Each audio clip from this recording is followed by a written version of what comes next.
Wilson.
The last time the Rams visited Lumen Field, they eliminated the Seahawks in the wild card round of the playoffs.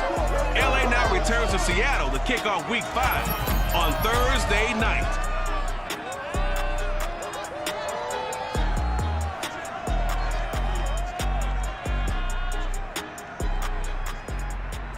We are in the Pacific Northwest as we get set for football at Lumen Field here in the Soto district of Seattle. This crowd, as we've come to expect in recent years, as loud as any in the NFL, and they get even louder when their Seahawks are introduced. We're ready for football as the Seahawks get set to do battle with the Los Angeles Rams. With Charles Davis, I'm Brandon Gaudin. Charles, you look at this Seahawks team as they get ready here. And they've lost 3 straight here, and it goes without saying, I guess, they could certainly use a win. And how do they get a win? Because they've lost 3 straight, I think it's paramount that they get a fast, clean start to this game. Meanwhile, for the visiting Rams, they're hitting their stride of late. Winners of 3 of their last 4.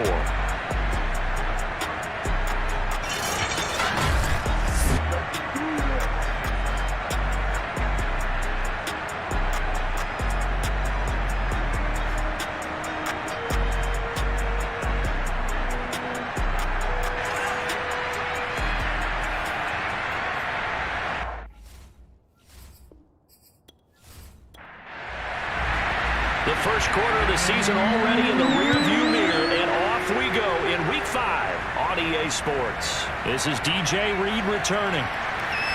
And some good special teams coverage as they bring him down just outside of the 15.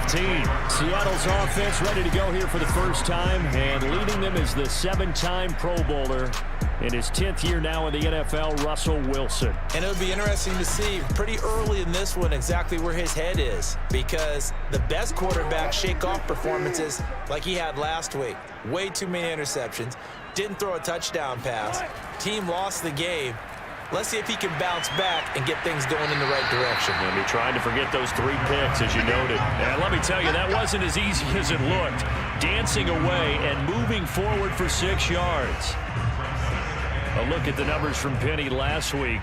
13 carries, 54 yards, and a touchdown. And now that he's playing a Thursday night game, short week, you know he spent a lot of time in the trainer's room in the cold tub trying to get his legs back for this game. And seeing nowhere to throw, he chucks this one away from harm. Incomplete. Now it's third down.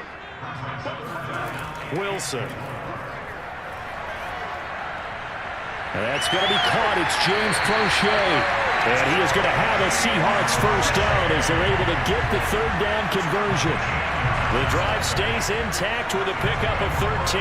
They've got good playmakers on the offensive side of the ball. I don't know what happened last week to really hurt their performance and hold down their production, but I would dare say that this week in practice, there's a lot of talk about how they're going to increase their proficiency. And that was a good start getting the playmakers involved. You mentioned that to me pregame.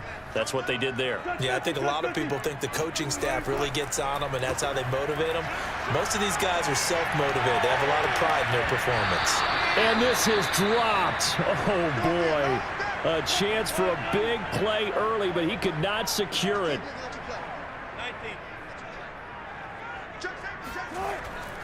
On second down, here's Penny.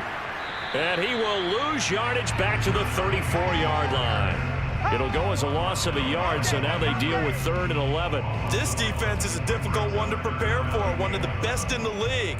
They'll come at you from all angles, and they did a nice job there stopping him for a loss.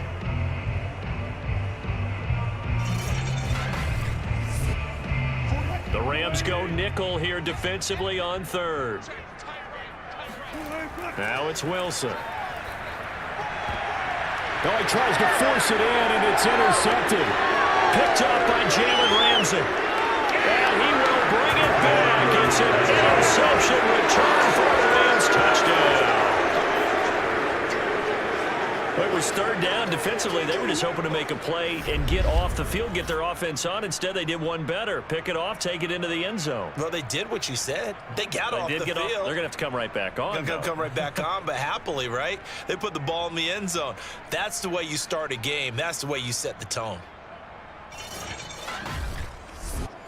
Matt Gay on for the extra point.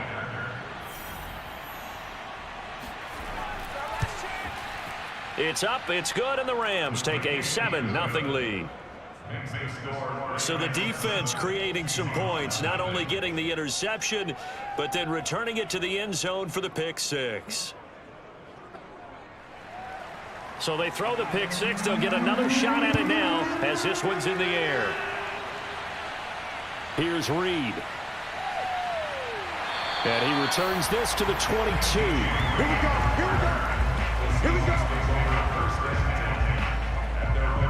Here's Russell Wilson and the Seahawk offense now getting set to go again. And looking to erase his memory bank from his opening drive a moment ago that ended in a pick six for the first points of the ball game. And in my experience, a lot of quarterbacks, after throwing a pick six, the first thing they want to do is fire another one and get those points back immediately. But what really helps you get back in sync is a good, long, methodical drive, mixing the run and the pass, tamp things down a little bit. On 2nd and 9, Wilson. That's into the hands of Prochet. 6 yards is the pickup, and that'll lead to a 3rd down. Now Wilson. Throwing the out route incomplete. It's Thompson. And he'll be out of bounds across the 30-yard line. It's the first time that they've looked his way tonight, and he comes up with a first down on the play. Now a throw here, hauled in.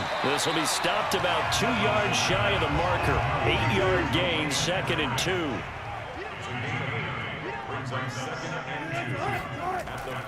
Wilson leaves this one with Penny. And he is swallowed up right at the line of scrimmage. Heavy set out there on 3rd and 1.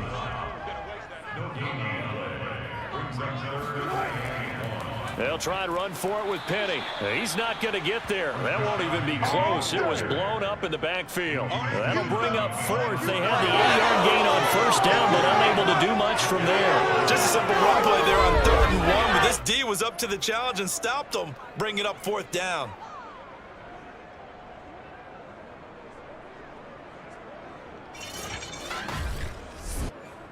On 4th down, ready to punt, Michael Dixon. He punted 3 times in the loss last week as he sends this one away. And this one hits at the 3 and then bounds into the end zone for a touchback. Rams taking the field, ready for their first offensive series, and led out by their new starter for 2021 in his now 13th season in the National Football League, Matthew Stafford. And you and I both know that any win is a good win, and that's what they did last week. But there was also plenty for him to work on in his game, wasn't there? Yeah. 2 touchdowns, an interception. Yeah, you know, he wants to increase that a little bit in terms of ratio. But first and foremost, they did win the game. They go over the middle, and it's complete to start the drive. And they're going to get this beyond the 40 before he's taken down. Good work after the catch, going to net him 23 and a first. And a good grab there by Cooper Kupp. Picks up a first down for the Rams. And Kupp's gone over the 90 reception mark each of the last 2 years. One of the best route runners, one of the most precise route runners in the NFL. He's really going to help his new quarterback, Matthew Stafford. One play has him up past the 40 already, and another 1st and 10. To throw is Stafford. And the open receiver, it's Robert Woods. And they're well past midfield, just a yard or 2 shy of the 40. And they get 17 more on that one and another first down. And that's a first down for the Rams after the catch there by Robert Woods. And he's coming up a back-to-back 90-catch seasons. I've always admired his game. Throw it to him, hand it to him. He blocks downfield. A complete receiver that doesn't get the credit he deserves. So from Seahawk territory now, it's 1st and 10 at the 41. They'll try the jet sweep. Stafford pops it forward and dropped at the 35, but able to display some strength on the run. He'll get a nice chunk there on the first down run, and it's 2nd and 4. Throwing is Stafford. Open man right side is Kupp, complete. And that'll wind up moving the chains again as the tackle's going to be made at the Seahawks' 20-yard line. The Rams, they are on the move. They've got another first down. I have no crystal ball up here. I can't truly see into the future. But if they don't start getting some pressure on him, make him move around a little bit and do something with the receivers to, you know, change up their timing, they're just going to get shredded as we've seen so far. Right now, they're off to a blazing start. Yeah, and you are right. He looks way too comfortable back there in the pocket. Yeah, there shouldn't be a pillow back there for him, all right? If as a defensive guy, they've got to dump him on his backside a few times, shake things up. Yeah, they're going to need an in-drive adjustment here on this first series. They get 10 more there, and I believe that'll be enough for another first down. It will. Some big plays in the passing game on this drive, and here's one out of the running game. So the passing game loosening things up. Now there's room to roam.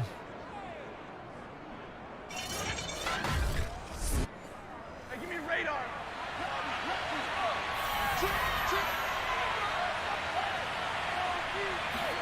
Here's Stafford.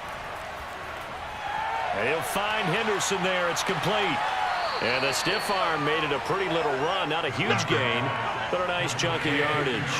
That's good for a gain of 6, 2nd and goal. Here's Stafford. He's got it. It's Higbee. Touchdown Rams. Tyler Higbee. His 2nd touchdown on the season. And the Rams tack on to their advantage. Early on, they have all facets of the game working in tandem. Yeah, you get the defensive touchdown early to give you the first score, and then your offense piggybacks on top of that and gets their own. And any coach we've ever talked to, and we've had that conversation with them prior to the game, they always say, you know, if we can score on defense or special teams, that gives us like a 95% chance of winning the game. I don't know if that number's correct, but it certainly does tend to play out that way, doesn't it? It does. Extra point by Gay is up and good, and it's now 14-0.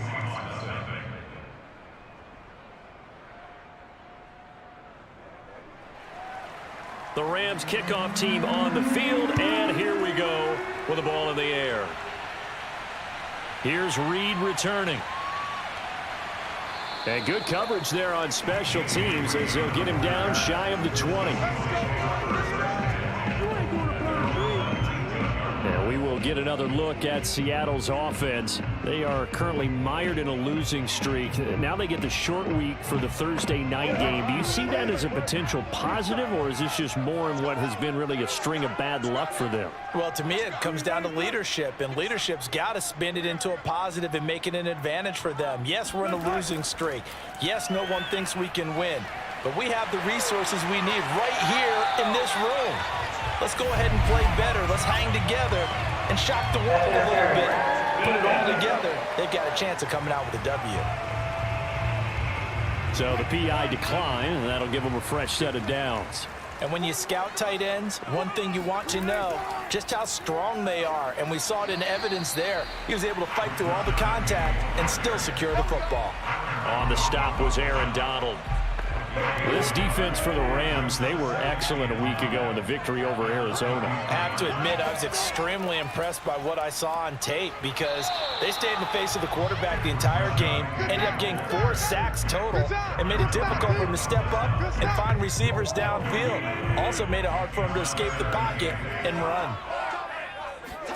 On third down, Wilson. They set up the screen to Penny.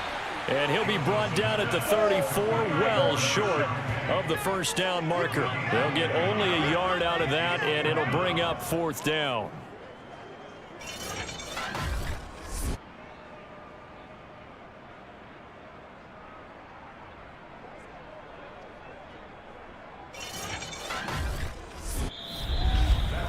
$14-0 the score. This is the NFL on EA Sports.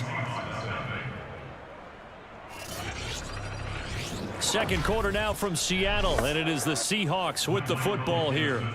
Now here's Michael Dixon as he'll punt it away for the second time.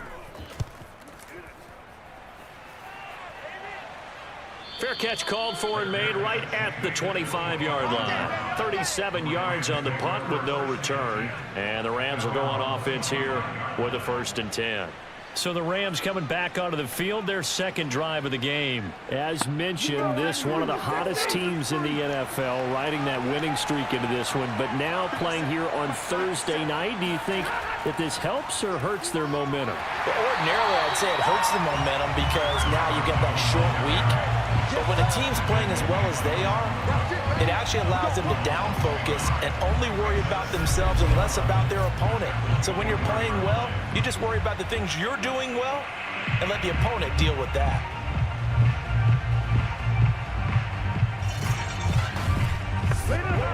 After the loss to start out, here's 2nd and 11.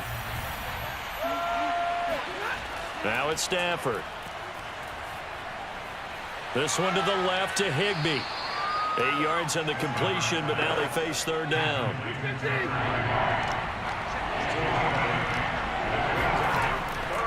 They'll try the left side. It's Carson. And boy, he is very close to a first down, but from where they're spotting that football, he's going to be a foot or so short. Just a 2-yard pickup, and that should necessitate a call for the punt team here on 4th down. I know that speed is the hallmark of today's NFL game, but the key to good rushing defense is still having your linebackers set the edge.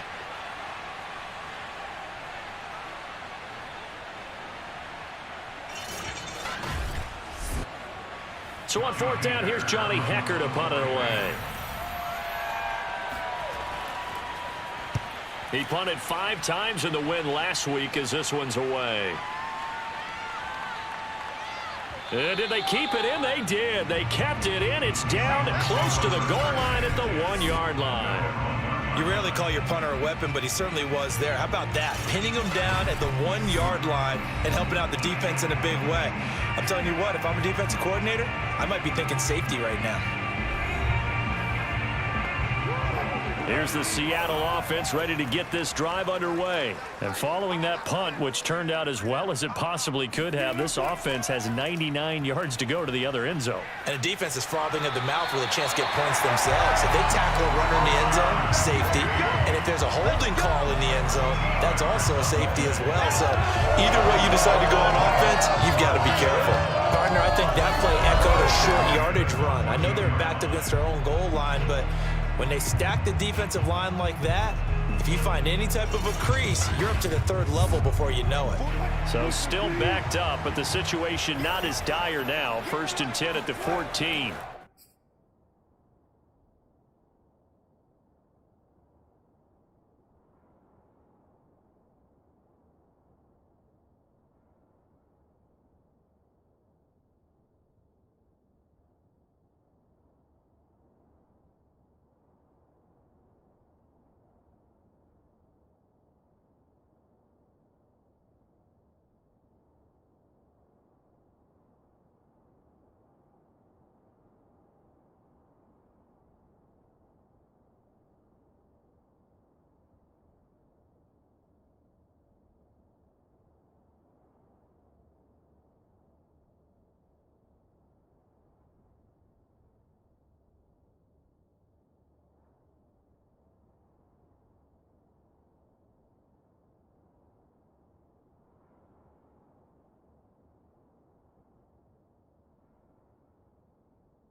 Now Rashad Penny, and he'll just get back to the line of scrimmage, if that. And with a flag on the field, and that one looks to be in the area where someone was held.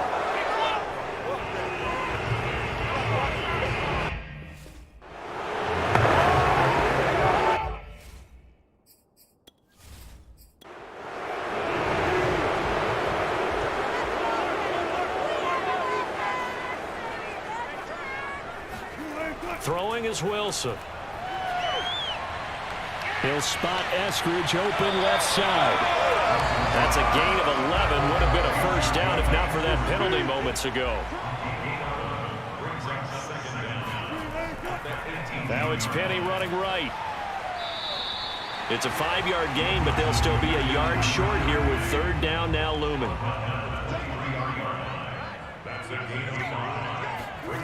To throw is Wilson. That's going to be complete to his tight end Everett. And he is going to have a Seahawks first down, and comfortably so, as he gets 5 there on 3rd and a yard. Give him the 3rd down conversion, 5 yards on the play. That was a route run not just with dexterity, but with intelligence. Found the hole in the zone, made sure the quarterback saw him, and was able to make the sure catch and flip the down marker back to 1. This offense finding its legs now. Here's another 1st and 10. The handoff running left is Penny. And he's going to lose yards. They take him down at the 26. 2 yards the loss, 2nd and 12. We think, Brandon, I like the intensity this defense is showing right here in these first few drives. They're not just holding the line because they're doing their job, but they're doing more than that, aren't they? They're getting a nice push into the offensive backfield. And a great example right there for the loss on the tackle.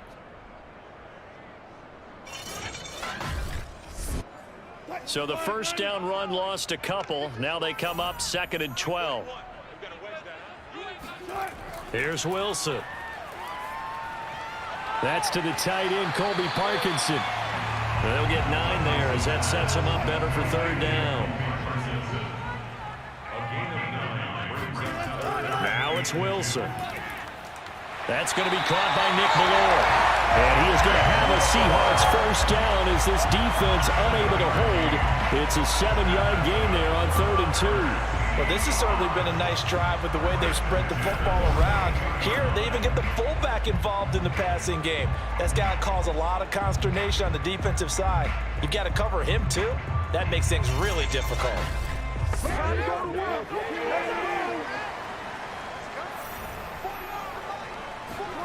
On 1st and 10, it's Wilson. Leaves it for Penny. No gain, and it's 2nd down. 2nd and 10. To throw again is Wilson.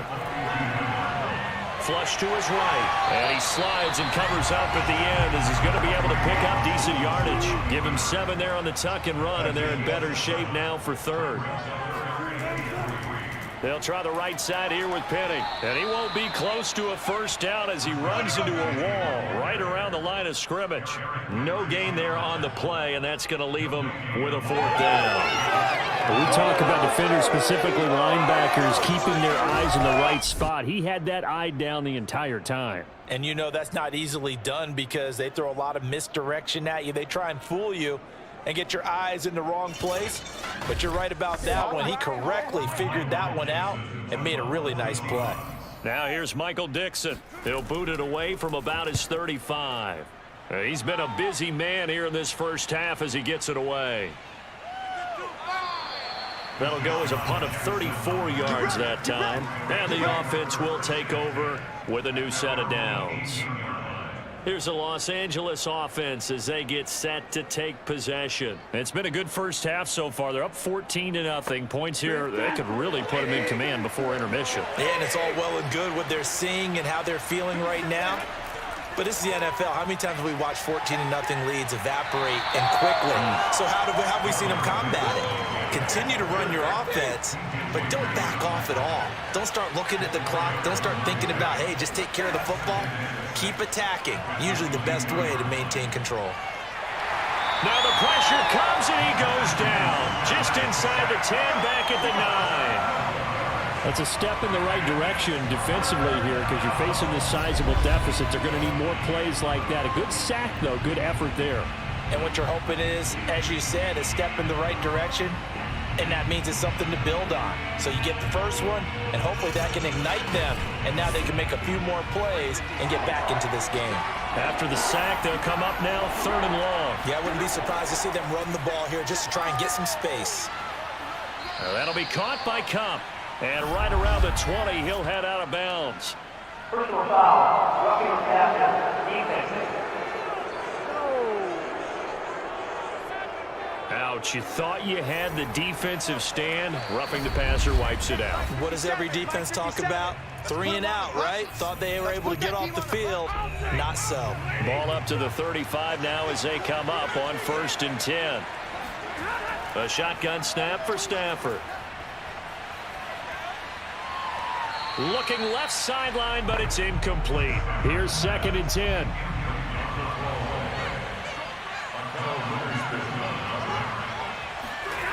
Out of the gun, Stafford. And the pressure gets to him and brings him down. Stafford is sacked. Now the Seahawks going to use the first of their timeouts as they'll talk it over here before what will be an important 3rd down.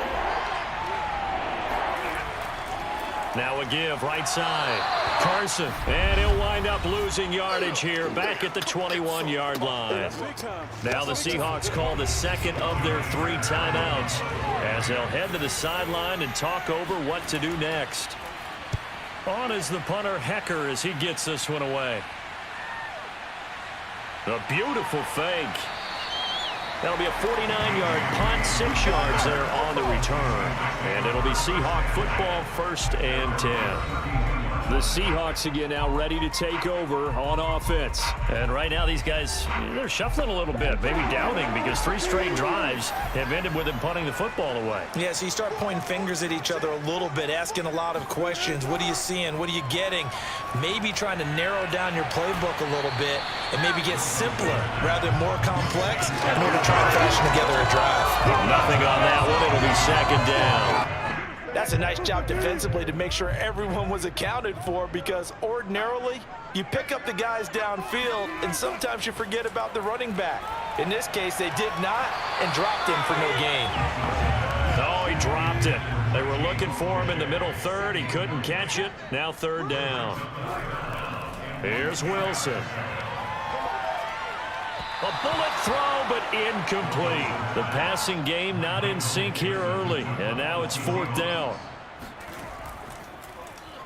And here's Dixon to punt now as he gets this one away. It'll be a 39-yard punt, no return, and possession will switch hands 1st and 10. Getting set to go again, Matthew Stafford trots back onto the field. He's played a pretty clean first half, a touchdown, no interceptions. Frankly, that's what they expect out of him. They want to see the ball thrown and thrown well, and he's able to do that and put it in the end zone. They'd love to see more of that before this game finishes, but right now, he's got his team in a good spot. A good spot, maybe looking for touchdown pass number 2 here in the second quarter. And now a throw on first down there, but it's incomplete. On 2nd and 10, Stafford, and Woods has it complete. 5 yards, now it's 3rd and 5. The Rams going to go ahead and use the first of their timeouts as they'll stop it with just over a minute to go before halftime.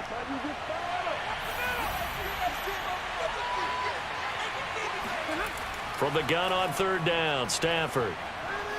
Man open, it's Kupp, he's got it. And they bring him to the ground just shy of midfield. Now the Rams will signal for a timeout, their second, as the clock will stop with 55 seconds to go until halftime. On 1st down, it's Carson, and he's up across midfield and down into Seattle territory. And it appears we've got a member of the Rams shaken up on that last play. While the training staff works on him, we'll step aside and be right back.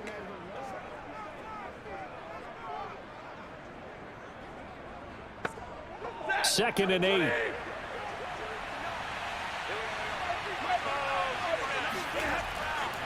They'll try the left side. Carson, and he still has yet to get on track in this first half as they're going to stop him behind the line. It'll be a loss of a couple on the play, so now 3rd down coming up. The running lanes have definitely not been there for him here in the first half, and I don't think it's all been his fault.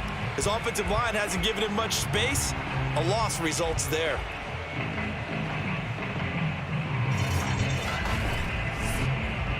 And it looks like we've got a dime set here defensively. 6 DBs in the game. Now Stafford. That'll be caught. It's Kupp. And he is going to have a Rams first down as they're able to get the 3rd down conversion. A good pickup, but it will come on what should be the final play in this first half. And this is caught inside the 5. And they do get him down, but not before he's able to slip it inside the 5-yard line. So we've come to halftime. It's the visiting Rams taking the lead to the break. As we send you cross-country to Orlando, Jonathan Coachman is there and has our EA Sports halftime report. Some great games coming up this weekend. The first one, a game in the NFL's International Series. Atlanta taking on the New York Jets. You got to set your alarm for that one. 9:30 a.m. Eastern, 6:30 Pacific. More good stuff later in the afternoon. One being down in the desert, where it'll be the Cardinals at home in Glendale, taking on the San Francisco 49ers. And finally, on Monday Night Football, the Colts return to Baltimore. That should be interesting. Colts, Ravens, live from M&T Bank Stadium. On now to a look at the next-gen stats in that first half for the Rams. And there were a few factors as to why they built this good size advantage, but the rushing numbers were not all that amazing. We'll see if they can pick it up in the second half. Meanwhile, for the Seahawks, there's a look at what they were able to do throwing the football. And they'll need to get things in gear as they trail here at the break. All right, Coach, thank you, and we welcome everyone back for quarter number 3. Jackson now to return. And he'll be brought down right on the chalk of the 20.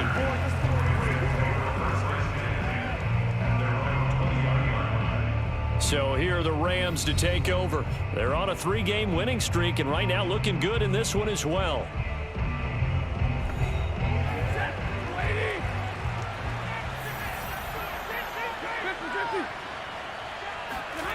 They'll fake it. Now Stafford. Dumps this one off to Chris Carson. A good rally to the football. Keeps him to only a yard, and it's 2nd down.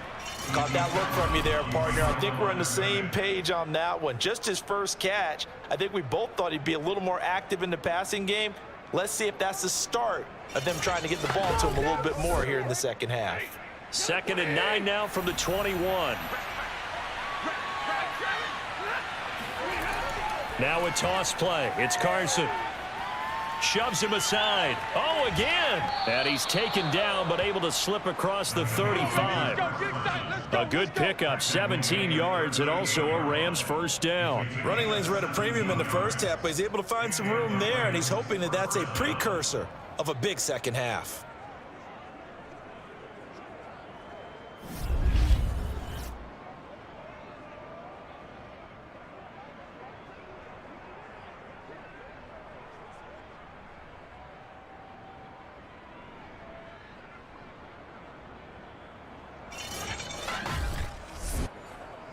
So here's a 1st and 10 at the 38.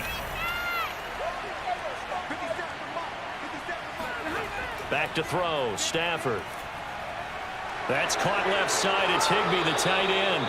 And getting this just shy of midfield, a spot at the 49. 11 more on that one, and another first down.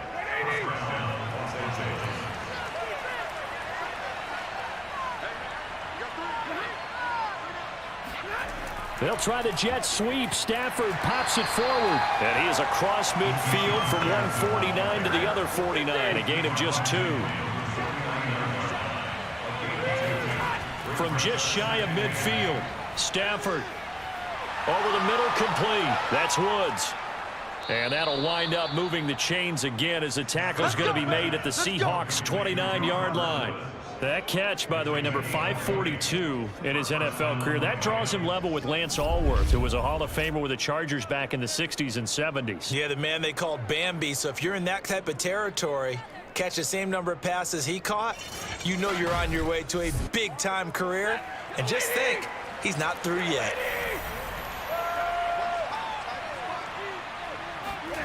On 1st and 10, Stafford. Throw right side, going to be caught by Higbee. Stopped at the 24-yard line after a gain of 5. On 2nd down now, it's Carson. He'll have a first down inside the 10. And he's going to take this one in for a Rams touchdown. Chris Carson, his 2nd touchdown on the season. And the Rams take the opening kickoff of the 3rd quarter and drive right down the field to extend their lead. Well, for Chris Carson, I mean, he is a powerfully built back, and using that size and strength there to good advantage as he shakes free of a would-be tackler. And that, in a nutshell, shows you what this guy is made of. I mean, most guys in the NFL just can't do that. He absorbed the contact, refocused himself, and made a break for the end zone. Extra point by Gay is up and good, and it's now 21-0. So that a 7-play, 80-yard drive, and it was all capped off by the Chris Carson touchdown run.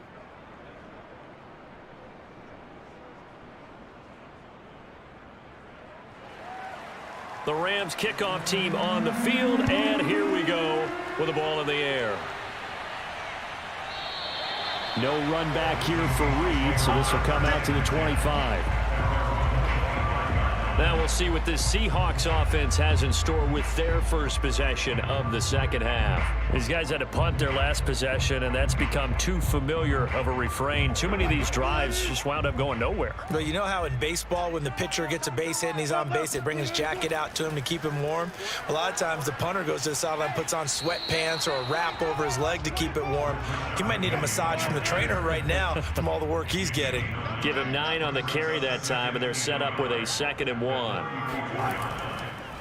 run it again with Penny.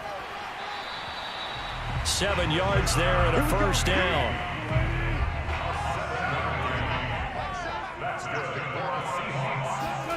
From the gun, it's Wilson. And that'll be knocked away. It's incomplete. There to knock that one away defensively, Eric Kendricks. The passing windows are just not there, and that's just another example of how great this defense has been all game long. And that's exactly what a top 10 defense can do. They can really change the game tempo and frustrate you as you try to... And he fires one that's intercepted. Picked off at the 47.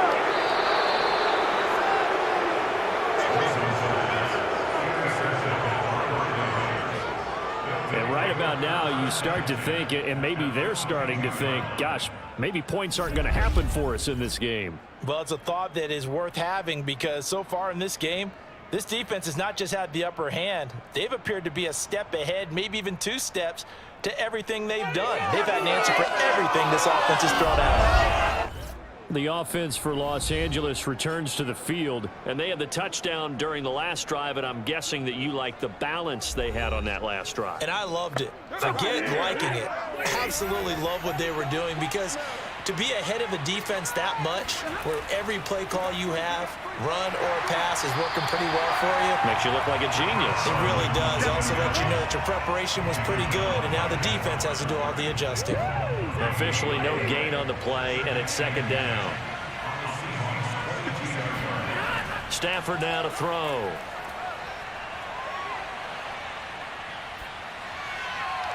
Looking left side, and he's got a man. That's Jackson. And he'll go out of bounds in the red zone just inside the 20. 5 yards. Now it's 3rd and 5.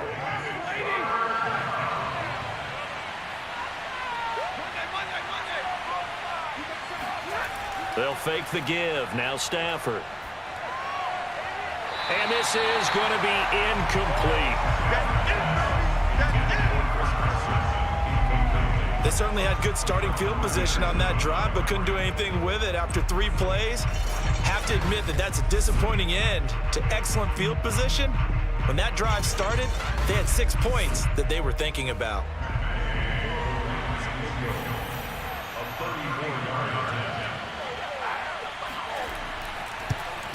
And Gay knocks this one through. And the route is on. It's 24-0.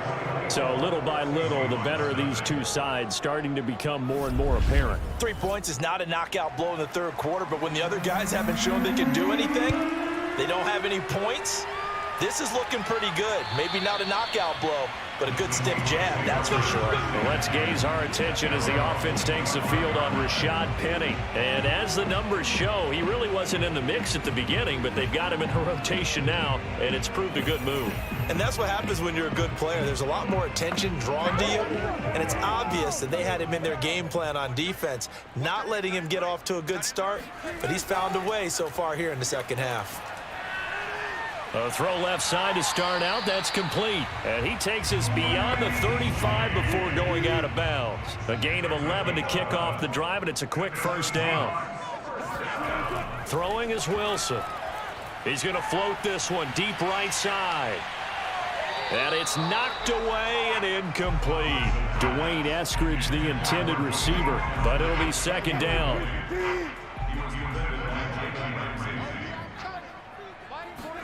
Play action. Now Wilson.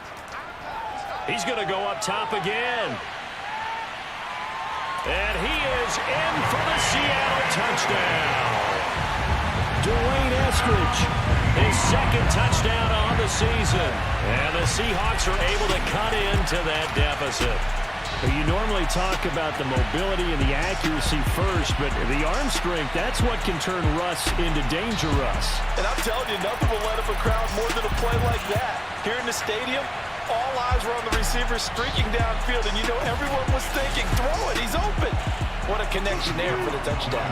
Pete Carroll in that familiar hands-on knees pose. His guys will go for 2 here. They're going to try and run. And the stiff arm proved fruitful for a second, but the daylight quickly snuffed out. Defensively, certainly not fooled there. Play started at the 2, and he was tackled at the 2. That has to feel good for them. Not happy about having given up the touchdown, but stopping the 2-point conversion gives them a little bit of a lift as they head to the bench.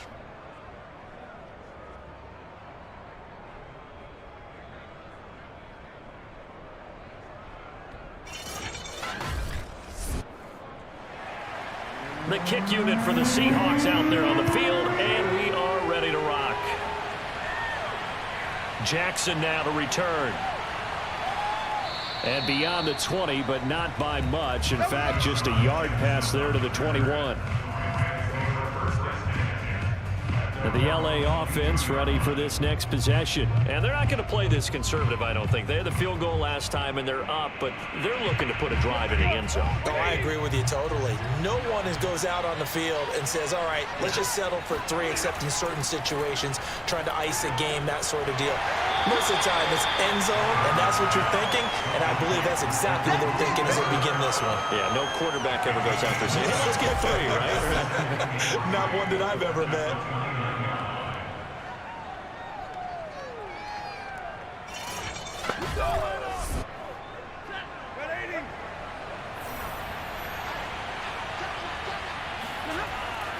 On second down, it's Carson. And the result here the same as the last play. Another tackle behind the line of scrimmage by the Seahawk defense. It'll go down as a 2-yard loss, and it brings up a 3rd down. That was well played there defensively. 2 tight ends in the formation, which essentially gave them 7 blockers up front. Hard to imagine with all that size and beef that they could let a tackler through, but that's exactly what happened. A loss resulted. It'll be a nickel look here for the Seahawks on 3rd down. From the gun, here's Stafford. And able to find Higbee. It's complete. And he is going to have a Rams 1st down as they're able to get the 3rd down conversion. 17 yards on the pickup there, and the drive will continue. And while we may be looking at the scoreboard, this offense certainly is not, because they're showing no signs of backing down, even with a 3-score lead here in the 3rd quarter. I think they keep taking their shots. They've seen blown leads happen throughout this league. They don't want to fall victim to it themselves.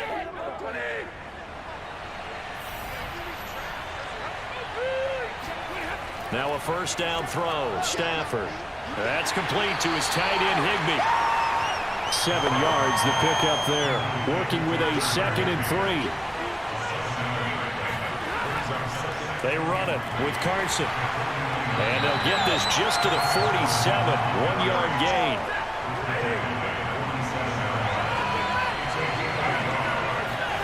Stafford looking to throw on 3rd and 1. Got his man complete over the middle. That's Jackson. And he is going to have a Rams 1st down as they're able to get the 3rd down conversion. That's another beautiful throw right there. Gets it to his man right in stride. And I think that throw kind of exemplifies what we've seen from this offense throughout this game. They've been in rhythm. They've been sharp. They've been on it. And they pick up another 1st down there. So they'll come up 1st and 10 now from the 33.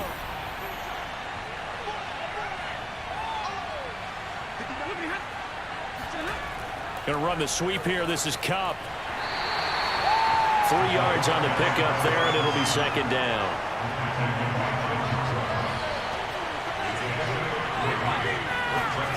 Off of play action. Here's Stafford. This is caught. It's Woods. And he's brought down, but not before he reaches the 8-yard line.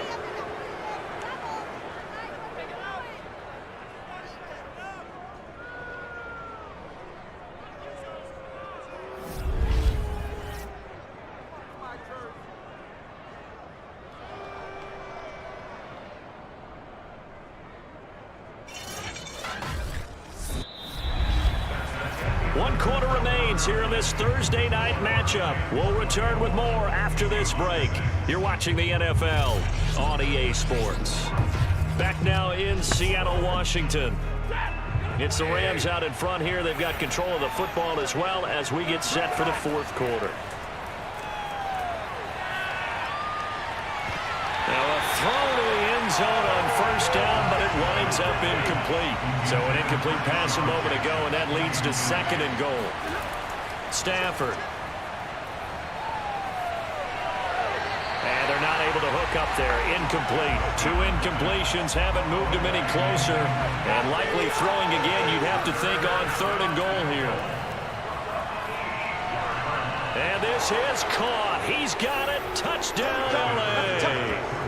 Deshaun Jackson. His 4th touchdown on the year. And the Rams are about to make it 4 straight as they add to this 4th quarter advantage. They were still throwing with a comfortable lead here late, and now that lead even more comfortable. And your first thought is there bad blood that went into this one ahead of time, that maybe they're seeking some revenge or they just don't like them? But the other thing that always hits me is, are they worried about playoff positioning, right? Are they worried about, do you need enough points in case there's a tiebreaker that comes into play later? Extra point by Gay is up and good. And they open the lead up now to 25.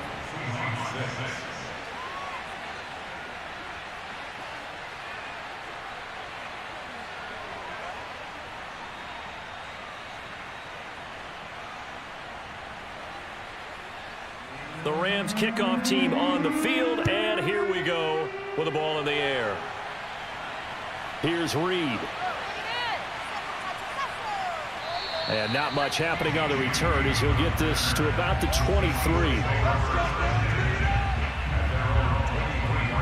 The Seattle offense now set to come back out on the field. Well, I think that the folks here had hoped that maybe this home atmosphere would carry their guys to a surprise victory, but it does not appear that that's going to be the case. There's too much to handle on the other side in this one. Throwing now, Wilson on first down. Wilson hit, it's loose, it's out, fumble. And now the Rams have got it going the other way. And his guys will take over at the 14-yard line in the red zone. All right, you've had to put up with me in this booth. I'm going to try and be simple this time and succinct. It simply has not been their night. No, I think that fumble's kind of indicative of how this whole evening's gone, isn't it? Without a doubt. I mean, they've tried, but nothing has ever really taken throughout the game. That's why they're down so big. Historically, this is such a tough, loud venue, but you can hear a pin drop right now. A lot of fans long gone, not used to seeing a lopsided score like this. And that one drops down, incomplete. Good coverage there, forced the ball free, and it's second down. Back to the air, Stafford on second down. Right side caught by Jackson. And he is out of bounds, getting it down to the 10. 5 yards, now it's 3rd and 5.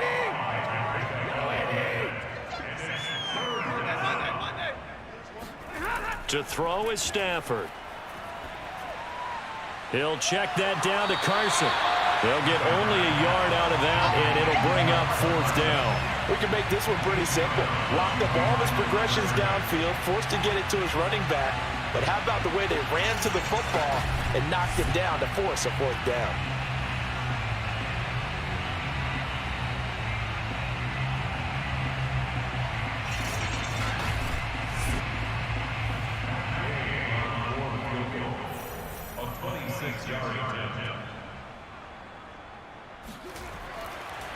And it's a fake. He's going to throw it. The fake field goal catches everyone by surprise. And the Rams are closing in on a 4-1 start as they extend their 4th quarter lead. Even though they've got this big advantage, Charles, they are not taking their foot off the gas pedal right now. Well, I think what we're seeing is the result of all their great preparation and great practice time during the week. And even though it seems like this is a great chance to pull people back and maybe, not try and score a few more times, they don't want to do that. I think they're enjoying what they're seeing, the collective effort, and they want to play it all the way out. Extra point by Gay is up and good. And that will extend this big lead. A drive there of just 4 plays. And the result for the Rams, a touchdown.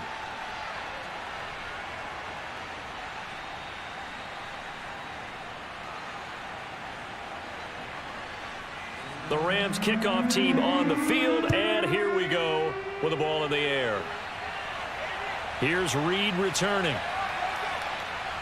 And no alley to be found. The coverage was solid, and he's dropped at the 18.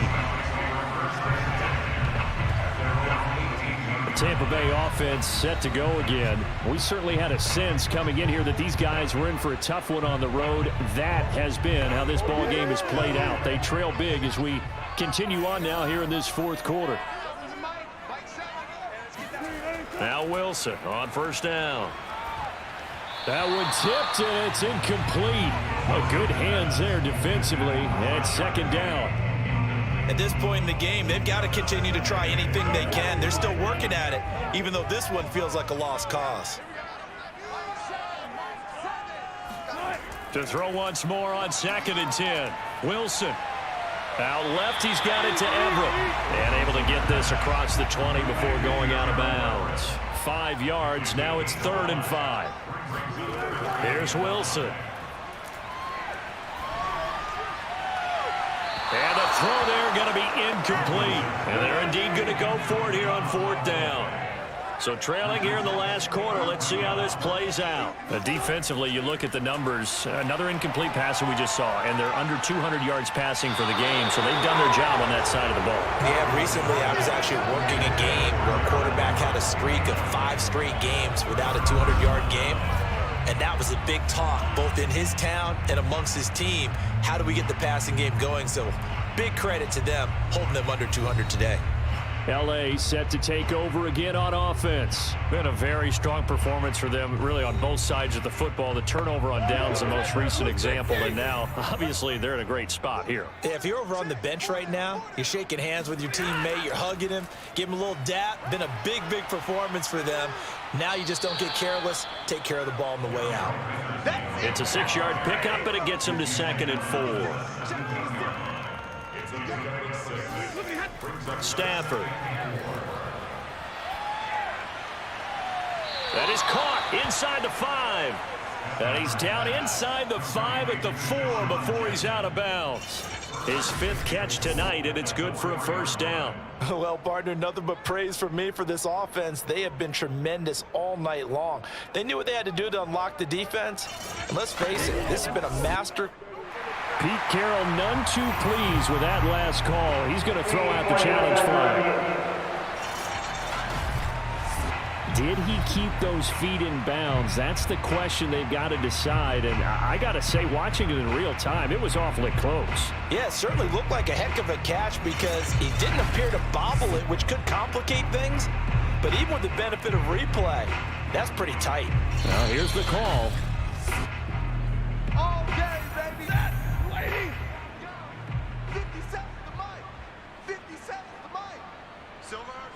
So the challenge there does not go their way. This will, and he'll get into the end zone. Touchdown, Rams. Chris Carson, his 2nd touchdown of the game, his 3rd on the year. And the Rams have got it on cruise control. So another score there. Often you talk about the 3 phases of the game: defense, offense, special teams. It's been a clean sweep in this one, hasn't it? It certainly has. They've been pretty dominant throughout this game. And privately, the head coach will add a 4th phase. That's the coaching. And he'll tell the ownership that as he tries to negotiate a new contract off of this win. So they are looking strong here in the 4th quarter. Extra point by Gay is up and good. And the lead will swell by 1 more. The drive there only spanning 3 plays. And it was all capped off by the Chris Carson touchdown run. The Rams kickoff team on the field, and here we go with the ball in the air. Here's Reed. And he won't quite make it to the 25. Come on now, let's go. The Seattle now ready to march onto the field. And you see a lot of frustrated faces as they are inching closer to a 4th straight loss. Wilson and the Seahawks take over now, 1st and 10 at their own 24. Here's Wilson. That's complete to the tight end, Everett. And he'll be out of bounds across the 30-yard line. 7 yards, the pickup there. To throw again on 2nd down. Wilson. Throw right side is into the hands of his tight end, Everett. And they get him down, but not before he takes it across the 40-yard line. His 5th catch tonight, and it's good for a 1st down. Well, this game was decided a while ago, and that completion there is going to artificially inflate his passing numbers. So right now, the only one really applauding probably his agent as he thinks about angling for a new contract. Meanwhile, the throw here is complete. It's another 10 yards on that one and another 1st down. Options galore here, 2nd and a few inches. Throwing again here, Wilson. That's taken in by Eskridge, complete. Wilson able to hook up with Eskridge, 1st down, Seattle.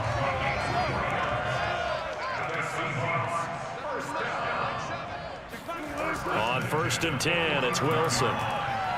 That one to Swain, complete. And he gets this inside the 35-yard line. The Seahawks moving pretty well through the air. Another 1st down.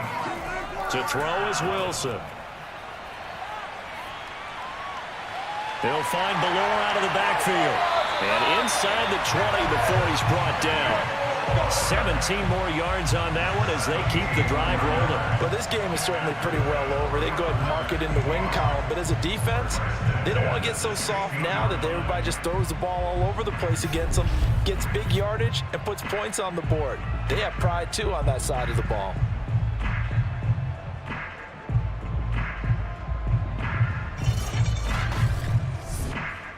So the ball down to the 16 here for 1st and 10. They'll run with Penny here out of the shotgun. 48 yards rushing forward the ball game now on 14 carries. Despite the score, despite the deficit, no quitting this guy. He's running angry, running through arm tackles. He wants to change what that scoreboard is saying.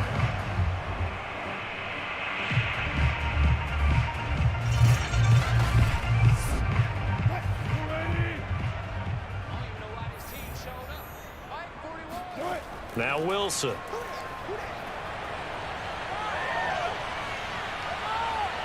And he'll get nothing out of that one. It won't be a sack, but it's no gain, and it brings up 2nd down. But there was pressure all around him, so the only play was to try and get out of there. I think it was an excellent effort by him just to get back to the line of scrimmage. 2nd and goal, and Penny standing by himself in the backfield. Check 41. They get it to him running left. And he'll be stopped about a yard shy of the goal line after a pickup of about 3. They've been denied touchdowns in the red zone twice already. Here comes 3rd and goal. Well, they hit him in the backfield, and he will not escape.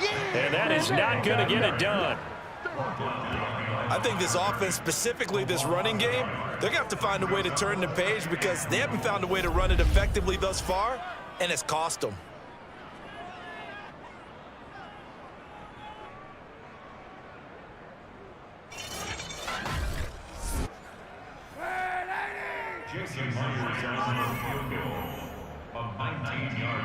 Just 2 minutes remaining here in the 4th quarter of what has been a one-sided affair.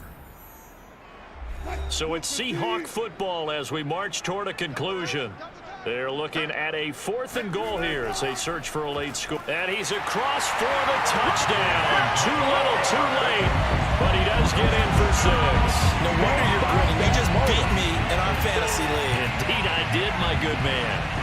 And that touchdown, well, it barely puts a dent in this lead. And unfortunately, I'm having too many flashbacks right now. I remember getting beat down like this playing before. Oh, yeah? College, high school? College, not a heck of a lot of fun. I still remember playing and trying to tackle an elusive tailback who ended up scoring 4 touchdowns, 226 yards.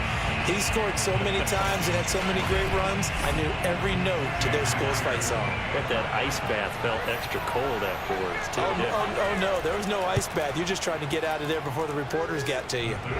Myers connects on the PAT as they make the score just a slight bit more respectable here in the final quarter of play.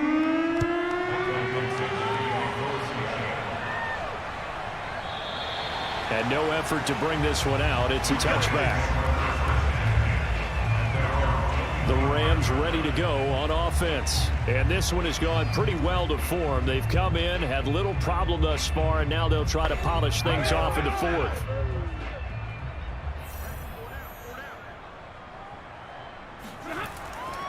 They'll start out on the ground with Carson. And he'll be upended at the 28-yard line. Just a 3-yard gain there.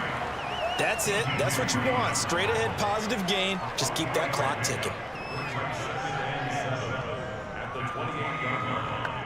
Here's 2nd and 7 now from the 28.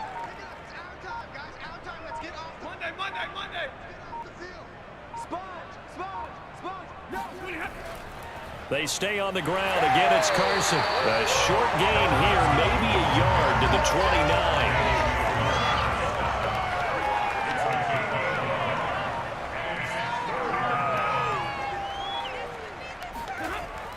On 3rd down, Carson. And he gets this one just shy of the 40. They'll mark him down at the 39.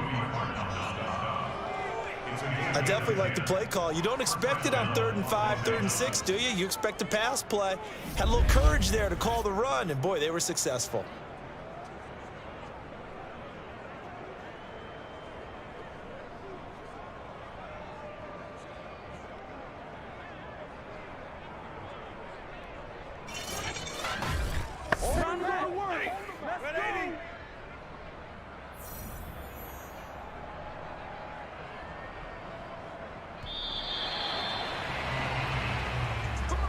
Well, Charles, it's one thing to win. It's another thing to win and put up the amount of points that they did. Boy, were they clicking on offense. They can't help but feel great about themselves, can they? I mean, what a game to put up that number of points, continually feeling like they're moving the ball and things are working and clicking. They think that they can bottle this and carry it with them. And as an offensive coordinator, you just don't think you can do anything wrong. Whatever you call, run, pass, it's all going to work. That's called being in the zone. So for L.A., they boost their record up to a strong 4-1. And now they'll have a few extra days here before they face the Giants next week. Meanwhile, for Seattle, they'll fall to 1-4 with a loss. And they'll try to rebound next week as they head to Heinz Field to take on the Steelers.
Next, it's a rematch of the AFC Championship game. Josh Allen and Patrick Mahomes set to do battle, both today and for years to come. It's the Bills and Chiefs coming up on Sunday night.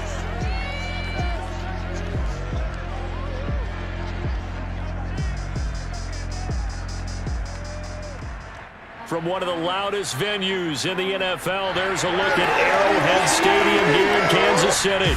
A few short moments ago, these two teams made their way out of the stadium tunnels, and the noise level in this place was just about off the charts.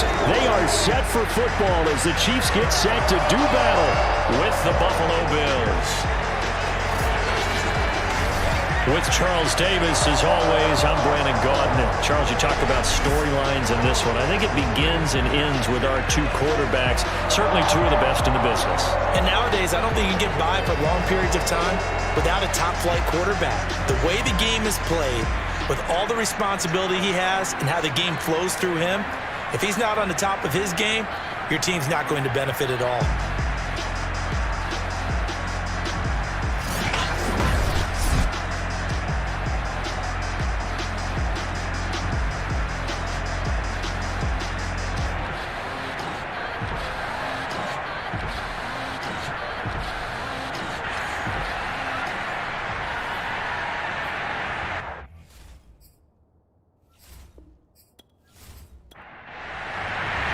Seems like we were just starting training camp, but here we are in October, and off we go on EA Sports. Now returning it, Antonio Callaway. And taken down just past the 20 at about the 21-yard line. Patrick Mahomes now in his 5th season with the Chiefs, ready to bring out this high-powered Kansas City offense for the first time. And he's playing at a very high level here in this early part of the season. In fact, he leads the NFL in passing yards. Now, that's not always an indicator of success, but in his case, it is.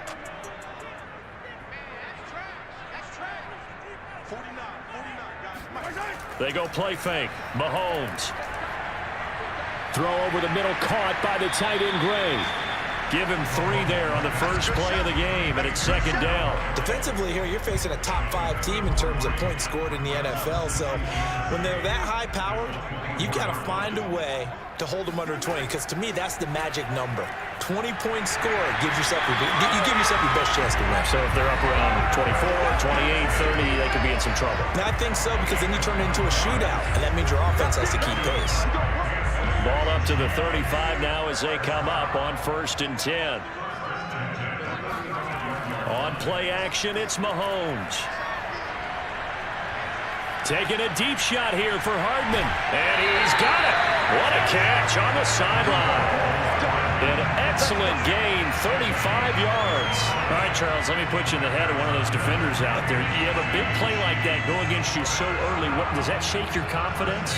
It shouldn't, but it often does, because your thought process all during the week is how you're going to get after that offense and make your plays.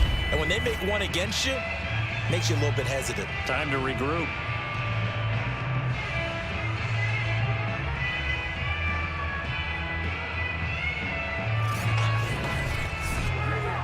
So now then, the big play has them all the way inside the 30 now, 1st and 10. Working from the gun, Mahomes completes this to Callaway over on the right side. Give him 9 there on the first down completion. Looking to throw again on 2nd down. Mahomes, throw left side, taken in by Hill. Coming into the week, he's the NFL's leader in receiving yards. There's his first catch, and it's good for a 1st down. They'll run for the first time with Clyde Edwards-Helaire. And he's going to be taken down with a marker on the field. So let's see about the call.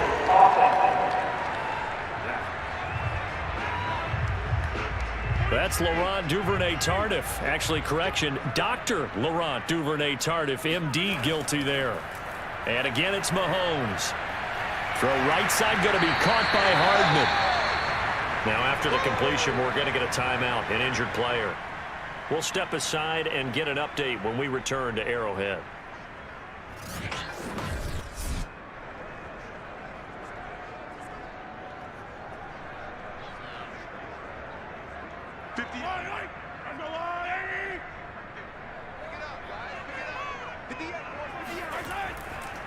They'll run for the first time with Clyde Edwards-Helaire. And again, this Buffalo defense there and run support to stop him behind the line. That'll wind up as a loss on the play, so now they're staring at a 3rd down and 12.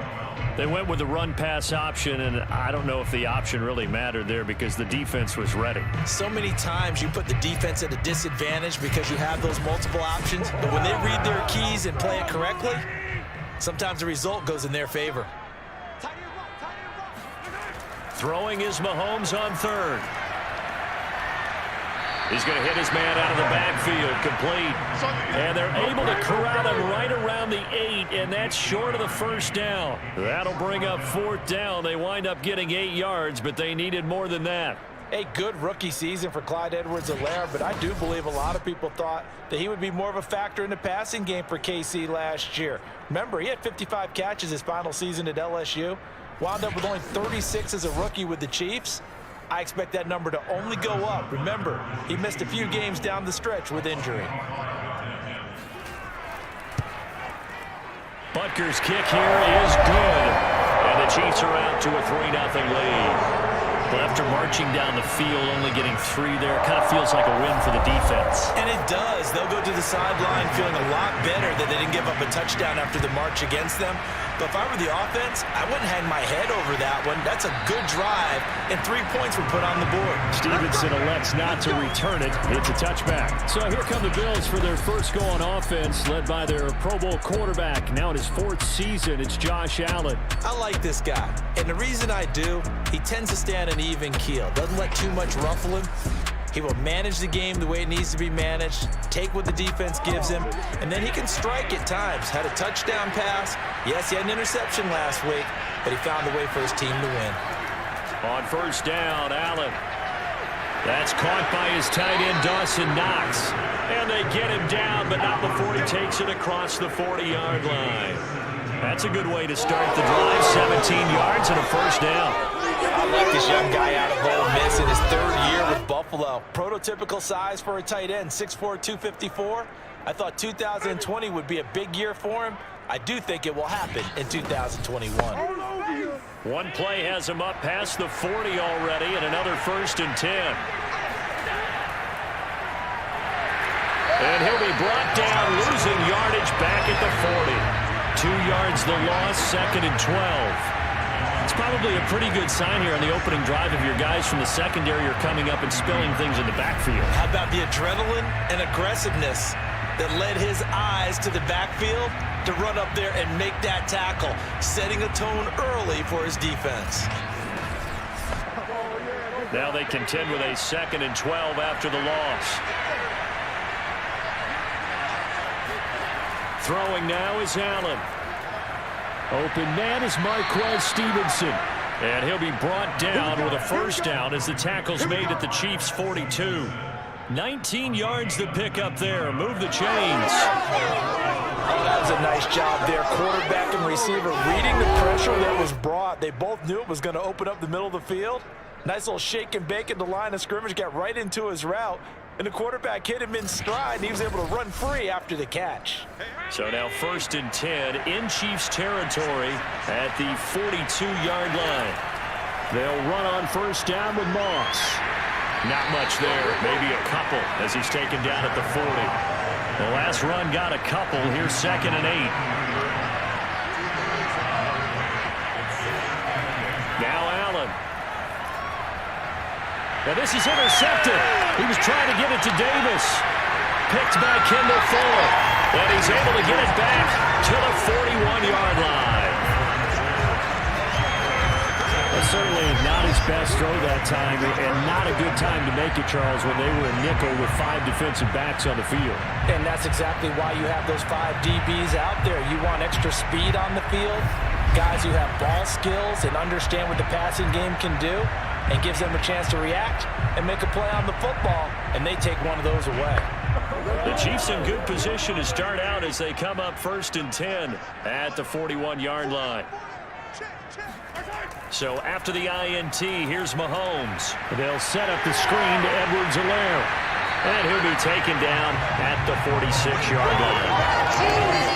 This defense for the Bills, they were fantastic a week ago in that win over Houston. This defense certainly has a lot to be proud of coming off of last week's game, because when you only give up 14 points in a contest, you give your team a great chance to win. The best defense in the league is usually going to average giving up 18, 19 points a game.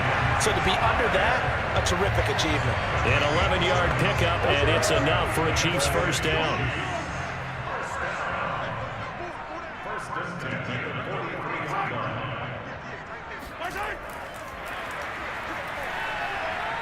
And he's dropped right at the 40. Gain of 3. 2nd and 6. No, scratch that. 2nd and 7. Now a carry for Edwards-Helaire. The line to gain is the 33 on third down. Not the kind of gain that we'll go absolutely crazy for, but it's the kind of gain that you need to have when you're running. Oh, this is intercepted, intended for Hill. Picked off at the 28. And he's able to get it back to the 33-yard line. That throw, Charles, over the middle of the field, and a few too many bodies in there got picked. That's a normal situation, too, isn't it? No matter how hard you try and spread the field sometimes, there's always going to be a traffic jam, it feels like, towards the middle. And if there's any type of a missed throw, or maybe the ball's tipped, or just too many bodies in the area, an interception can result. Josh Allen leads the offense out for their next possession. He's got to feel grateful at this point the defense was able to get the turnover and get the ball back because he threw the interception last time. Could be a 2-score deficit right now. Instead, still 1 score. Grateful, relieved. Now he gets to turn to his offense and say, look at the gift we got from our teammates. Let's make sure we take advantage of it now. It could be, as you noted, a much bigger deficit. Tackle made there by Frank Clark. From the 35 on second down, Allen. It's Knox, the tight end, making the catch. And he goes out right around the 39. 4 yards on the completion, and it sets up a third down.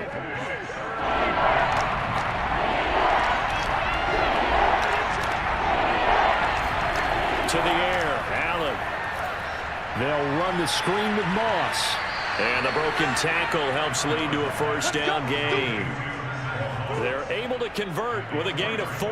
We've seen quite a bit of the short passing game here early on first quarter, haven't we? We have, and I think it works a couple of ways for this team because, number one, you throw the short game until they stop it. And if they're not going to stop it, you keep throwing it, and occasionally you'll break a tackle and turn it into a bigger gain.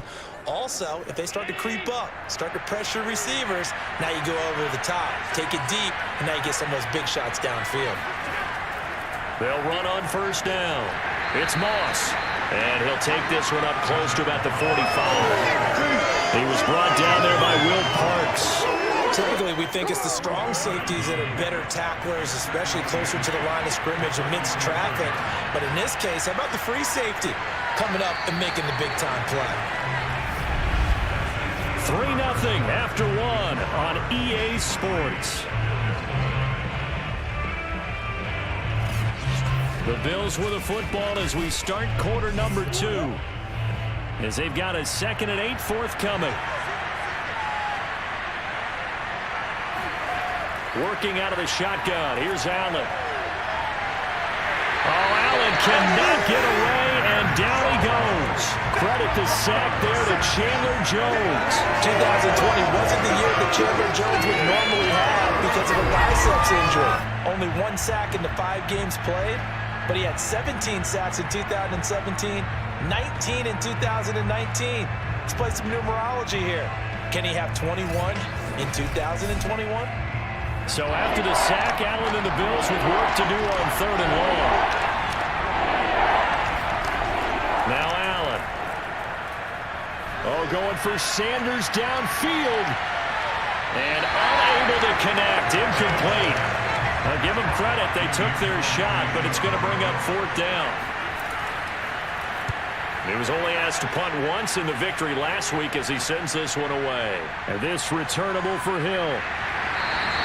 Nice punt, but good work on the return to get back 11 yards. And it's Chiefs football, 1st and 10. The KC offense and Clyde Edwards-Helaire getting the ball back here. We're in the 2nd quarter. They've got the lead. The lead, though, not so much because of the ground game, because of their air attack, Charles. So what they're seeing so far is the possibility of things loosening up later in the ground game. Through the air first, maybe they have to start respecting that even more as the game goes on, and then there will be running lanes to find later. Yeah, trying to get him more involved here on this drive, maybe. Now a swing pass. It's Edwards-Helaire. And down he goes at the 45 after a pickup of 9. 9 yards, not quite enough, and they'll be left now with 3rd and 1. Well, he was a busy man out of the backfield a week ago. They got the ball early and often. I have no doubt in my mind that he'll be a big part of the game plan here as well.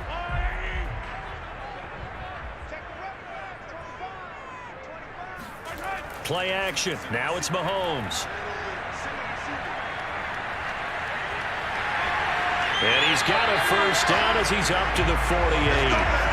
3 yards there, good enough to keep the drive moving. With nowhere to throw it, decided to scramble, and a nice job, CD. Got the yardage that he needed. Yeah, and his teammates are certainly going to appreciate that effort, even if his coaches don't, because they would have wanted him to slide and protect himself.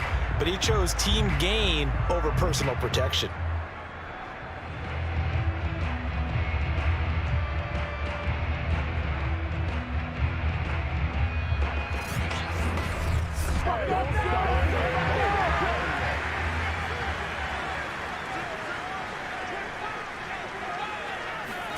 Throwing on first down is Mahomes. It's Kelsey on the ground. 7 yards, the pickup there.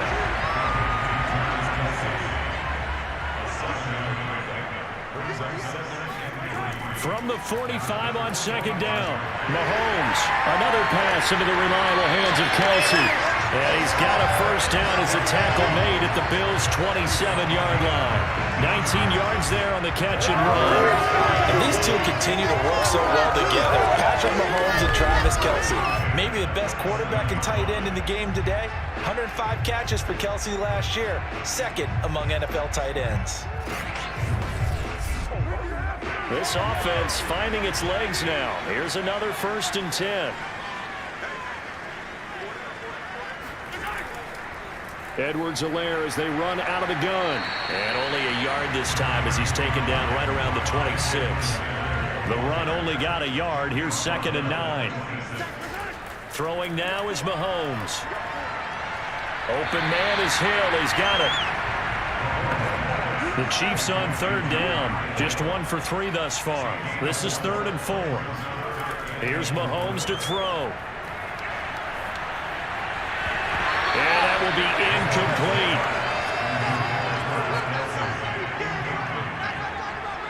Whenever I see a drop like that, I have to kind of take a step back and check myself a little bit. So used to seeing those big guys make big-time spectacular plays that when they drop one, I have to remind myself, we ask a lot out of these guys.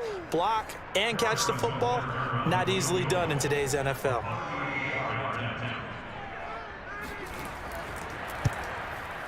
Butker's kick here is good. And they're able to double their lead in this first half. It's 6-0. So a nice kick there as they are able to add on to their lead. And that's exactly what you're looking to do. Maneuver yourself into range. That way, if your drive stalls out, you're able to get something out of it. And they do so right there. Stevenson elects not to return it. It's a touchback. Buffalo set to get the football back here. And it's been a rocky start for them thus far. They had the turnover and then the punt on those first 2 drives. So there is optimism because they've improved, right? Turnover, you just noted it. Punt's better. Punt's better than the turnover. The punt is better on the second one. Now they're hoping to turn it into first downs and hopefully points. And he's upended after a gain of 2 out to the 27. 8 yards to go on second down. Allen going to throw. Throw right side, going to be complete to Moss. Now on 3rd down, an extra DB out there for the Chiefs. Here's Allen. And that is incomplete. The passing game not in sync here early. And now it's 4th down. More problems here on 3rd down. They've converted only once so far in this first half. And you know as well as I do in this league, if you don't win on 3rd down, it makes it hard to win a ball game because then you're relying on your defense, relying on your special teams. You've got to get it done with your offensive unit. Going to be a 43-yard punt, just a single yard on the return. And out will come the offense as they take over. So here are the Chiefs to take over. They were losers to Philadelphia a week ago. Now they find themselves in the lead as they start this drive. Mahomes will lead the Chiefs up 1st and 10 at their own 27. Mahomes going to throw. And quickly to Kelsey. And they're able to get this one across the 35. The drive starting with a first down, 11 yards on that pickup. To throw, it's Mahomes. He'll swing this one out to Edwards-Helaire. And he slips up past the 45 before being tackled. It'll go as a gain of 10 and a Kansas City first down.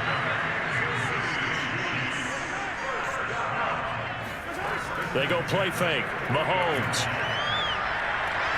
And that is incomplete. Well, the coverage a little too good there, and it's second down. Hill, the intended receiver once again. Throwing again on 2nd and 10. Mahomes finding Hardman here over the middle. That'll leave him with a 3rd and 2 coming up. They got 8 yards there. Edwards-Helaire, they'll try to run for it. And he will have a first down here at about the 40. 4 yards on the pickup, good enough to extend the drive. They had yet to run the ball at all on this drive, but 3rd and short definitely was a great time to dial one up.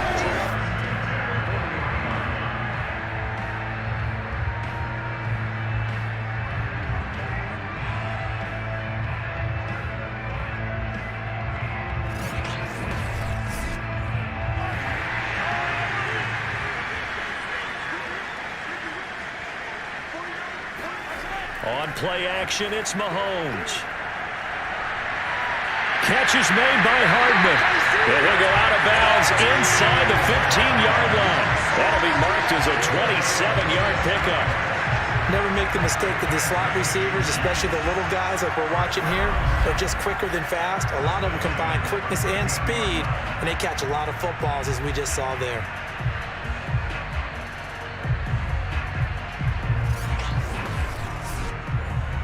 From the 13 now, they work on 1st and 10.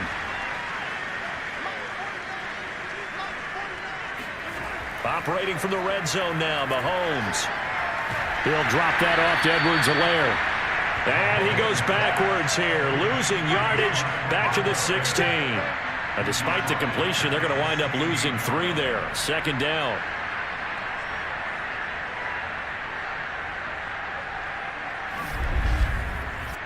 And we've hit the 2-minute mark in this first half of action. So maybe just a momentary setback on what's been a great drive so far, but 2nd and 13 here. Looking to throw is Mahomes. To the goal line, but it's incomplete. He was looking for his tight end, Kelsey, and it's 3rd down. My first thought is surprise, because that's one of the better tight ends around, and I've seen him pull in balls like this before. But how about a little credit to the defense forcing that incompletion? Now on 3rd and long, they'll look to throw. That's taken in by Callaway. And he's going to be taken down here with a penalty flag on the field.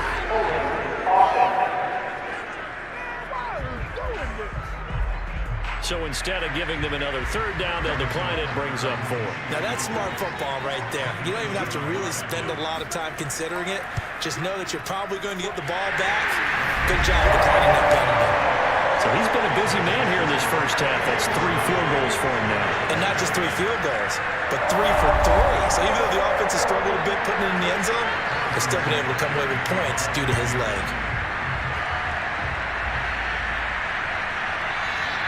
Stevenson elects not to return it. It's a touchback. Here's the Buffalo offense now as they get set to take over here. They'll be in search of their initial points in the contest, trailing 9-0 as they begin with a 1st down.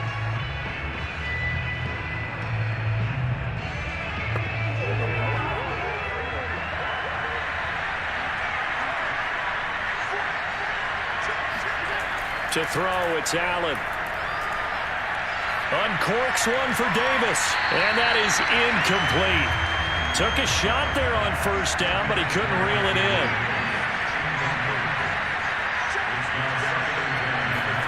To throw on 2nd and 10, Allen. And his throw here is incomplete. Now they face a 3rd and 10 after back-to-back incompletions. Now Allen going to give it to Moss. And he'll be brought down at the 28, and that is well short of the 1st. Now a timeout called for by the defense as they'll head to the sideline and talk over what to do next. On is the punter, Hawk, as he gets this one away. And they call it 38 yards on the punt, no return. The KC offense and Clyde Edwards-Helaire getting the ball back here. The passing game, they've had more success there than the running game. Maybe something they game plan for. How come they didn't tell us us about it. Because they wanted to keep it a secret. We did ask, didn't we? But I think what happened in this one is they've realized that they've established the run pretty well, and teams are going to key on that. They thought they could open it up and have success through the air. That's exactly what's going on. Yeah, they've had success, at least so far, here in the second quarter. First play of the drive going for 14 and a first down. Another huge season last year for Tyreek Hill, teaming up with Patrick Mahomes. Close to 1,300 yards receiving. 15 touchdowns as well. That was second only to Devontae Adams. We know about the big plays. Also makes the dependable chain-moving catches as well. And now before this first down play, we're going to get a timeout here, as they'll stop it with just over a minute to go before halftime. On 1st and 10, here's Mahomes. Open man, it's the tight end, Kelsey. And he is down deep into Buffalo territory. 36 yards on the play. There's no doubt in my mind that not many guys in this league have had the impact that he's had here in the first half of the season. He's been a big play guy from the word go and continues to be one with another one right there. So a big play as it gets him all the way down to the 20 now for 1st and 10. From the red zone now, they'll look to throw. Completes it to Hardman. And he lost the football. Now this is picked up by the Bills. Look at the big man rumble. He's at the 30. And what a return as he brings this one all the way back to the 25-yard line. So the turnover forced, and a wonderful job on a big return. And how about the convoy that got created to help him get all the way back upfield? I mean, that's the part that people miss on. That's practice. That's worked on. It doesn't just happen in a game and everyone rallies. And now before the ball changes hands, they're going to take a look at this just to make sure that they have it right. Now the question, was the knee in fact down before this ball comes loose? And is the video convincing enough to overturn it? A lot of factors here. Remember, you also need clear possession of football afterwards. This is a tough one to overturn.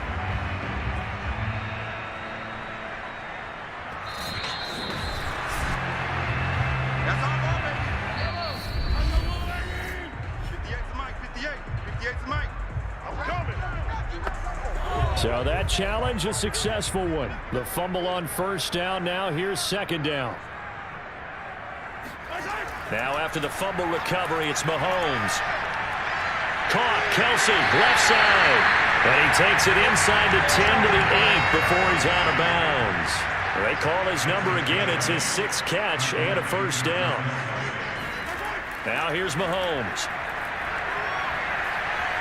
And it's caught.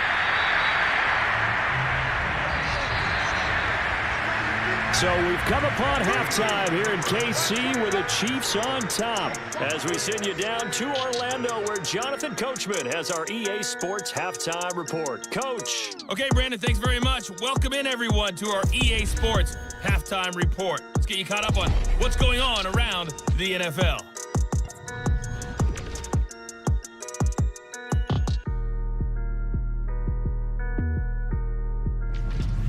From there, let's head off and check out a second game. And you can see they are scoreless as they play the second quarter. Lastly, let's check on one final game for you. And you can see they are scoreless as they play the second quarter.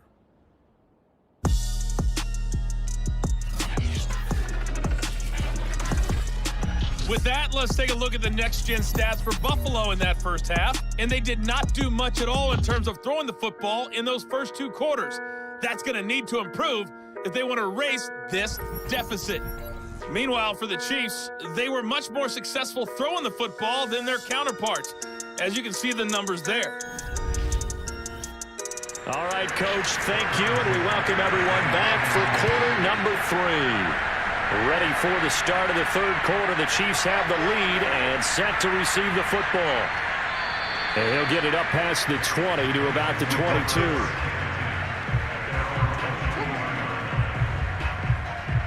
The Bills offense set to take over to begin quarter number 3. And right out of the gate, they face what you think could be a pretty important drive. I would say so. You know, they're down 2 scores. That's not the end of the world. It wasn't the strongest of first halves, but for them to start clawing back, they've got to start putting a little pressure on that defense, start cutting into this deficit. Oh, Allen cannot get away, and down he goes.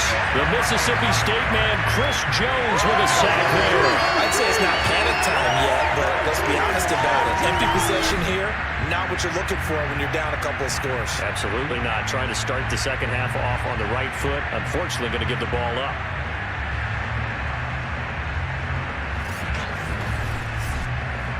Got to assume this defense will be charging again here. It's 2nd and 15.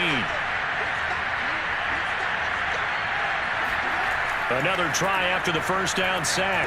Allen. And that falls to the ground, incomplete. A nice job of bodying him up defensively, and now it brings up 3rd down.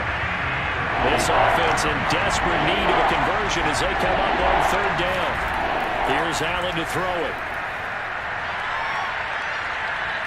Steps away to his left, and he will slide down with a good gain.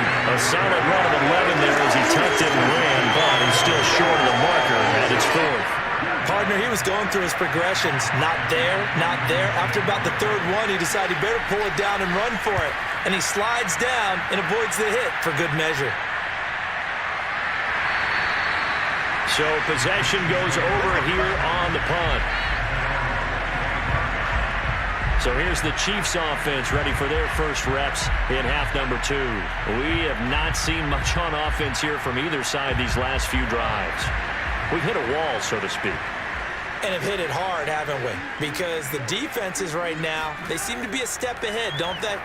Beating them to the point of attack, beating them to the punch.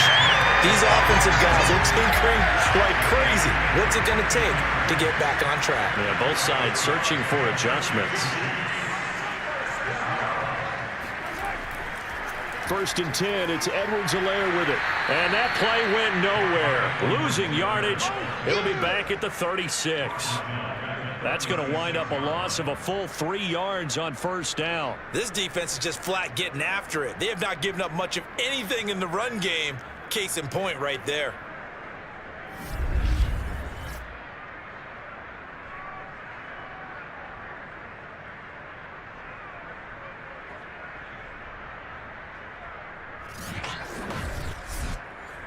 After the loss, they'll come up 2nd and 13.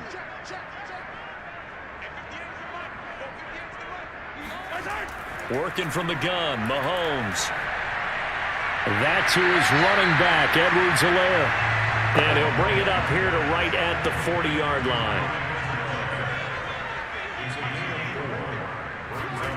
Throwing is Mahomes on 3rd. He's going to let this go for the end zone.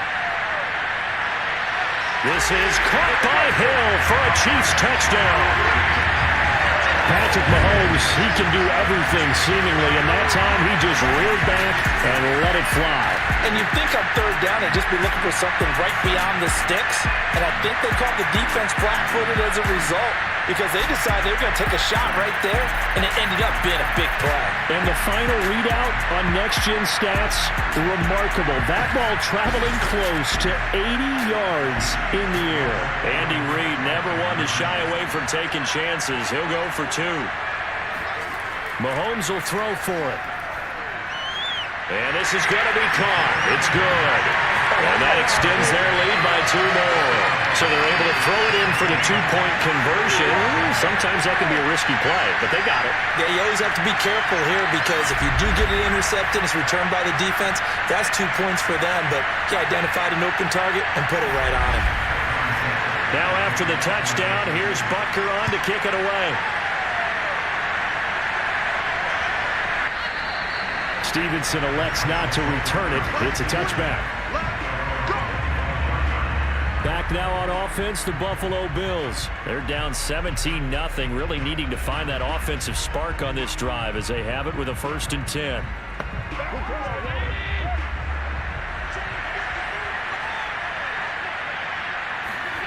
Allen now looks to throw. Looking for Sanders, and it's intercepted.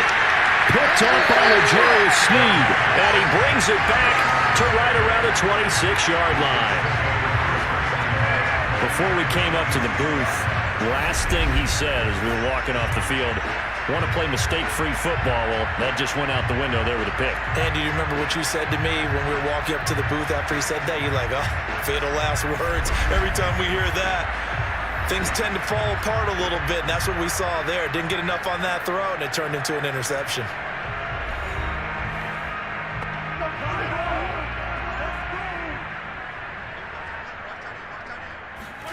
So after the INT, here's Mahomes.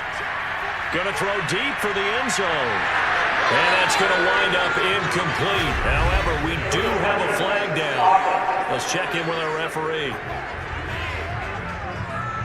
So this will be accepted as it moves the offense backwards.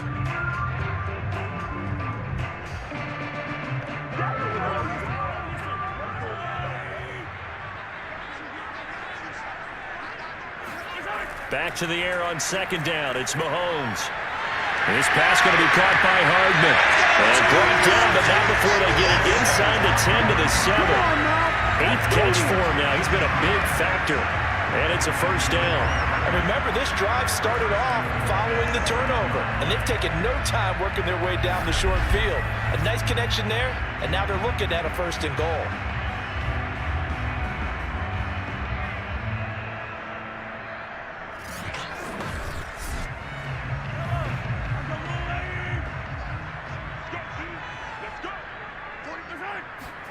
Shotgun snap to Mahomes.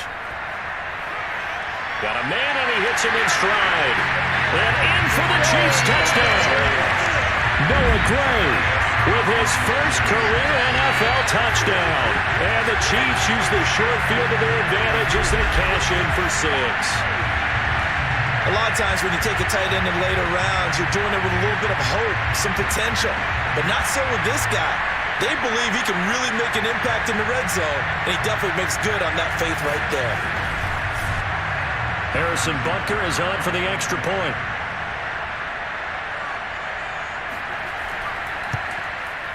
And the lead is now 24. And that drive started with not a whole lot of real estate in front of them. In plus territory, excellent field position. 2 plays later, pay dirt. Now after the touchdown, here's Butker on to kick it away. Here comes Marquez Stevenson now from his end zone. And the decision to bring it out, not a good one, as he's tackled at the 15. In this position, trying to get back into the game, teams are looking for a spark from their special teams. That's not what they got, though. They got a setback, and they have a long field to cover if they want to try and put points on the board.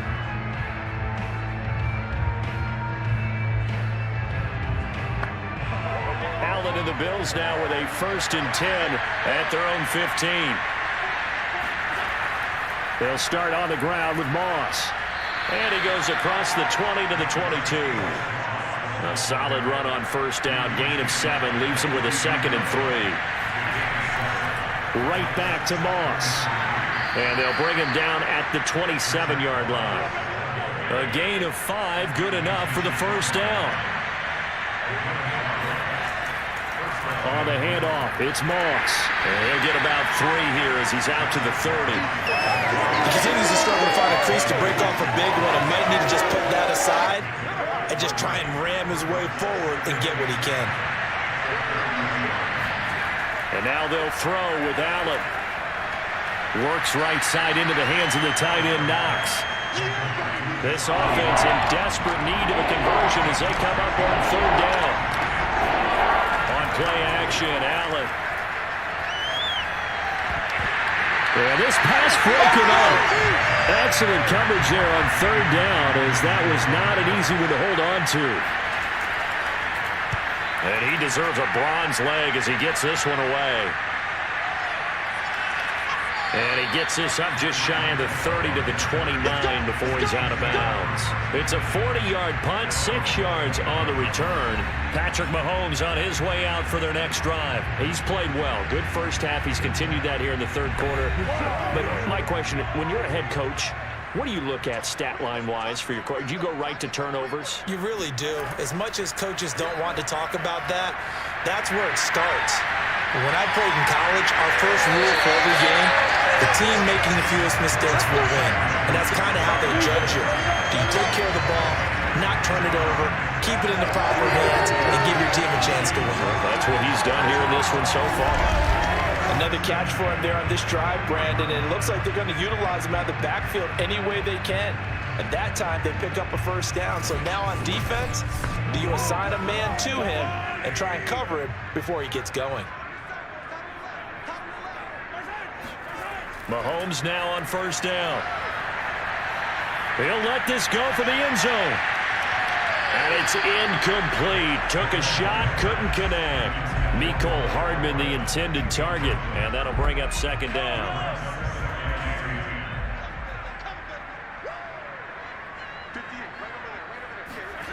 Throwing now is Mahomes. And he's got this one complete to Callaway. And he's got a first down as a tackle made at the Bills' 45-yard line. A nice pickup there of 11 yards, and it'll move the sticks. Had to put that ball in there with a little extra zip, but he put it right where it needed to be. Yeah, and that little extra pace that he had on the pass, that required a little extra concentration for him, didn't it? Ball can get on you pretty quick in that manner, and he handled it well and picked up the first down. Mahomes firing complete. 7 yards to pick up there.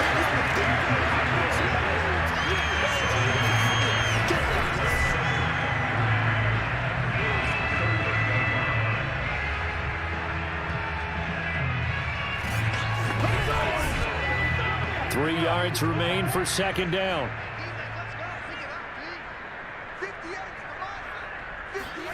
Again, they'll throw with Mahomes. It's Kelsey on the ground. And he's got a first down as a tackle made at the Bills' 28. And with that catch, he goes over 100 yards receiving on the night. So 1st and 10, and if they score on this drive, might have to start digging in our second half blowout material. Now left side on the swing pass. Not much there, only a yard. Still 9 yards to go on second down from the 27. Here's Mahomes to throw. To the right side, it's Kelsey. 8 yards on the completion, but now they face third down.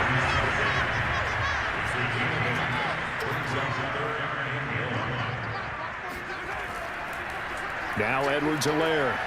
And he will have the first down before he's tackled at the 12. Move the chains, a gain of 7 on third down. Looks to me like maybe there's a little attrition setting in with this drive, because when you see that type of a run, I get the feeling the defense gets a little bit tired. And that's the last thing they need, especially when they look up at the scoreboard.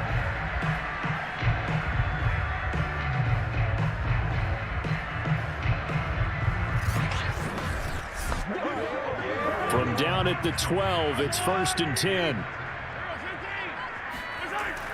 They'll run here with Edwards-Helaire. And he'll get this one down to about the 10-yard line. 2 yards on the pickup there. It'll be 2nd and 8. Yeah, baby. Yeah, baby.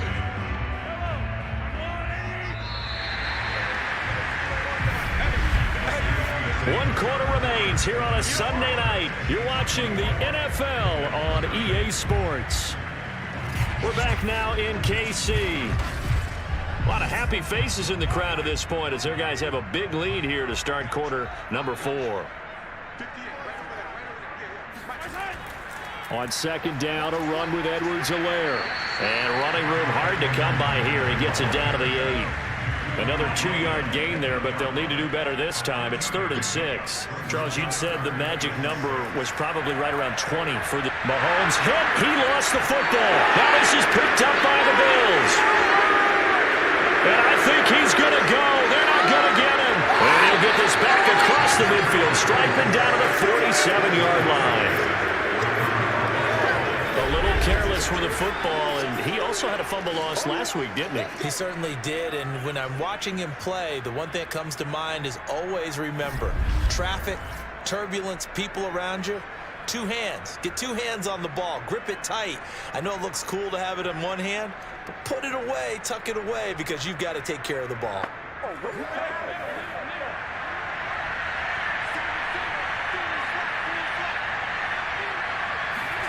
Here's Allen following the fumble recovery. He's got the connection to Cole Beasley. And he gets it inside the 35 and just shy of the 30. 16 yards there, and the Bills have a first down. If he's their best threat on offense, use your #1 cover guy on defense. It doesn't matter about size. They have had him locked up. That just his first catch of the game. Big reason why they're down. Line of scrimmage, the 31 now on 1st and 10.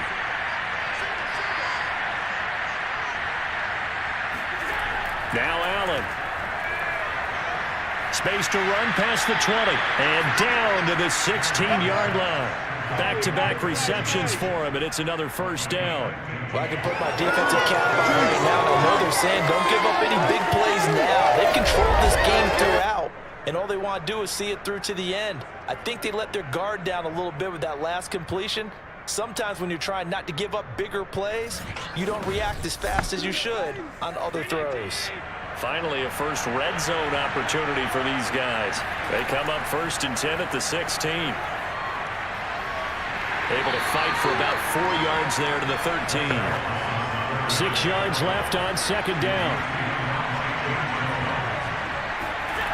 From the gun, it's Allen. Incomplete. That incompletion is not a surprise with the way that this one has gone, and the frustration, the body language is evident everywhere. This team, they've really been put through the ringer in this one. Play action. Now it's Allen. And Allen going to be intercepted for the 3rd time. Picked up by Ron Thornhill. And not much on the return there. He'll take it only up to the 9-yard line. Another solid game-changing play for this defense for the interception. At this point, though, I don't know that it's game-changing. I mean, they've got this one in firm control. And you always hear about, those stories about someone left their game plan behind and maybe you benefit from it. I'm not going to say that happened, but they certainly have appeared on defense to be a step ahead this entire game. Guys are always in the right spot in order to make a play. The offense has had its moments, too.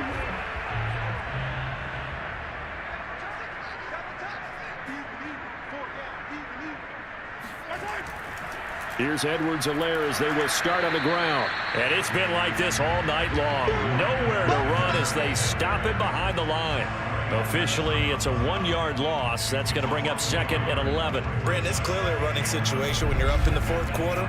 They're going to have to stack the box and make it difficult for them to move the ball. Made it very difficult right there. Now they need to repeat that effort. Yeah, bring 7, 8, 9, whatever it's going to take to slow them down. A loss of a yard there to start out. That leads to a 2nd and 11. To throw, it's Mahomes. And going deep for Hill. And this is incomplete. Oh, it looked like he had a pretty good line on that one. That would have been a big play, but he could not pull it in. On 3rd down, here's Edwards-Helaire. And not even back to the line of scrimmage this time as they're on him quickly once more.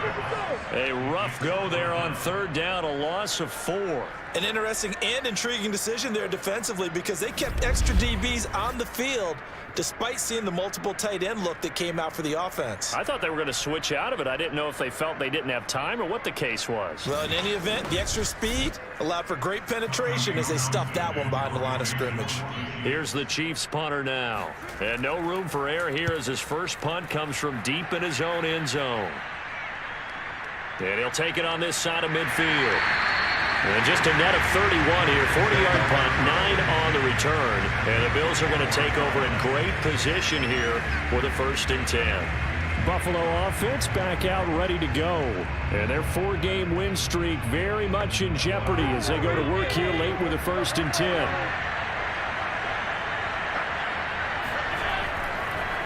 Draw play as Allen gives it to Moss. And he's taken down inside the 30. 43 yards rushing for him now as he's run it 11 times. Well, definitely see some open running lanes, and he's taking advantage of it right now, but that shouldn't be a surprise. Defense has the lead. They're playing for the pass first. Good job, boy.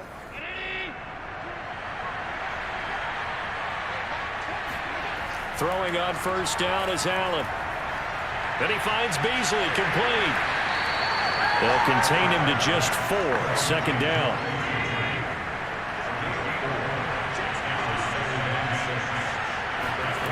to the air. Allen. He'll go right back to Beasley. And he gets it inside the 10 to the 9. Now we've got whistles, and the man slow to get up here is Jones. We'll step aside and get an update when we return to KC.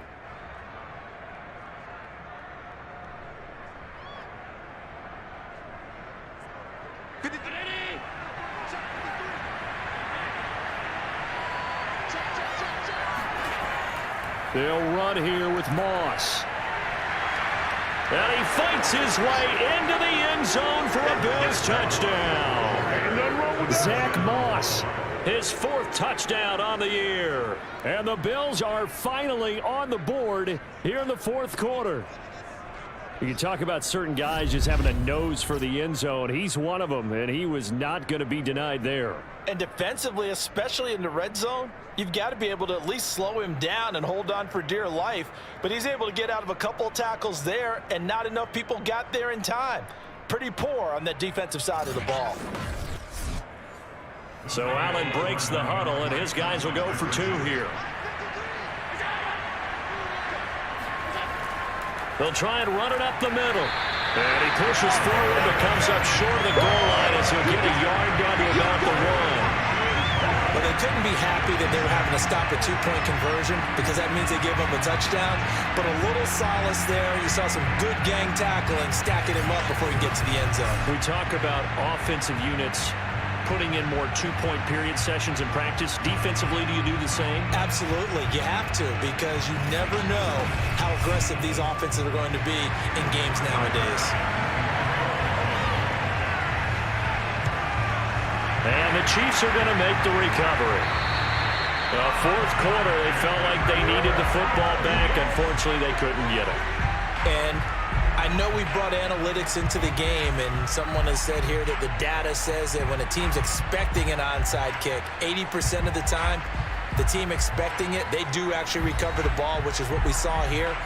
I just wonder if that number is much more of a anecdotal type of a number. Kind of like when the coaches tell us, well, when you score on special teams, 93% of the time you win the game. I'm still waiting to see that number is empirical. They'll run. It's Edwards-Helaire.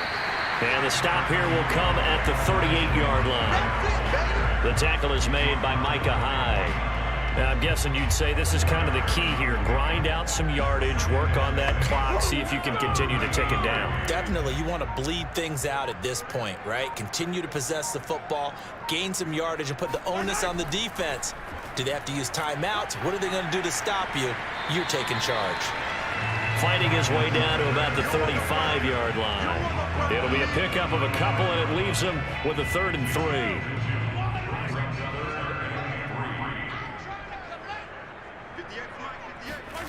Now here's Mahomes.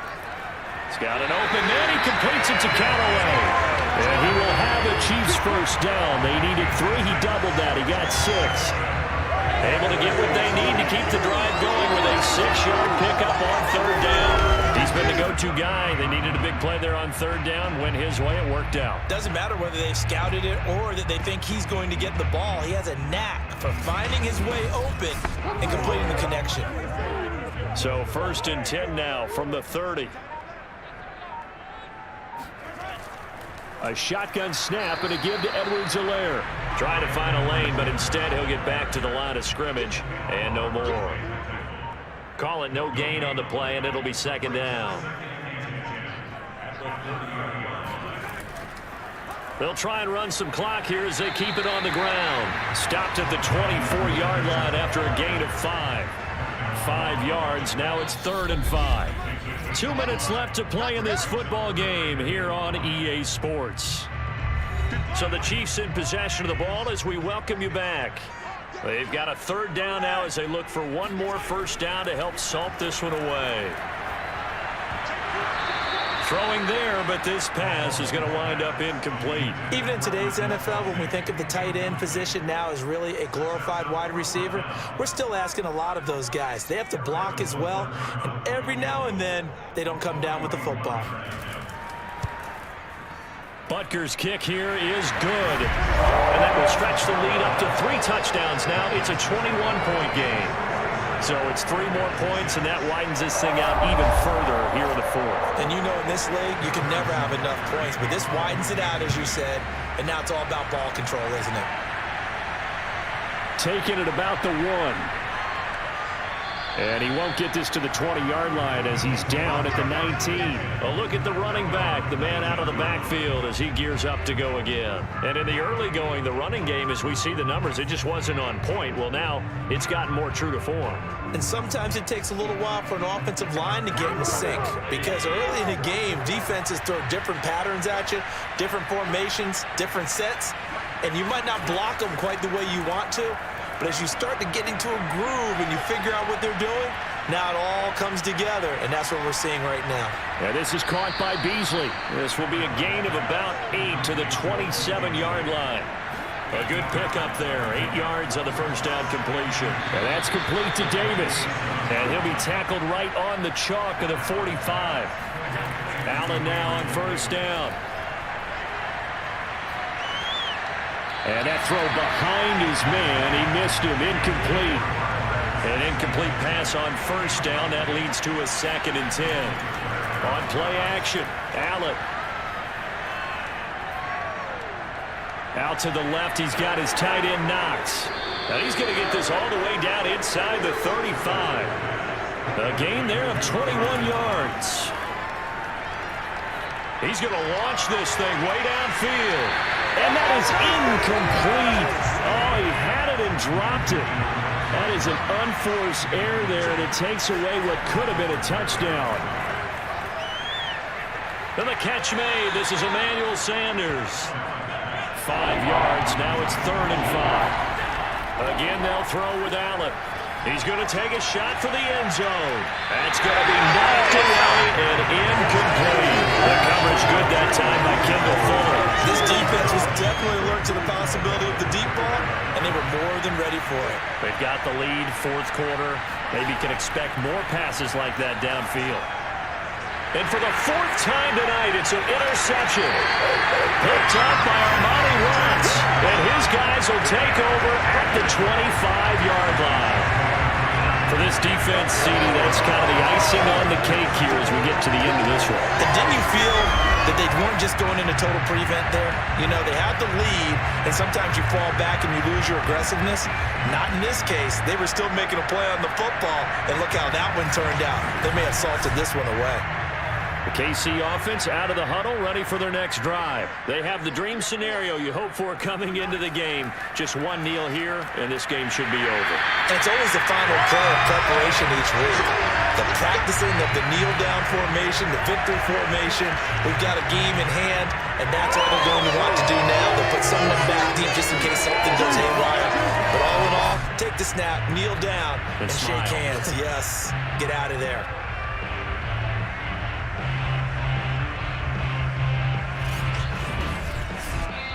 So this one in the win column for Kansas City. And I think the game balls need to be distributed on the defensive side of the football, and I bet that you would agree. Yeah, if you hold a team under 10 points, that's a job well done.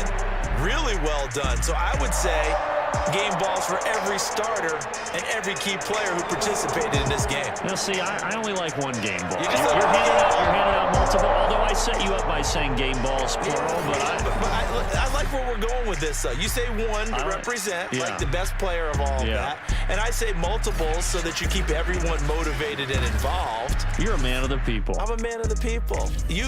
I thought I was the only child. You get a game ball, and you get a game ball. Game balls for everybody. So for the Chiefs, they boost their record up to a strong 4-1. And they will hit the road next week to take on Washington.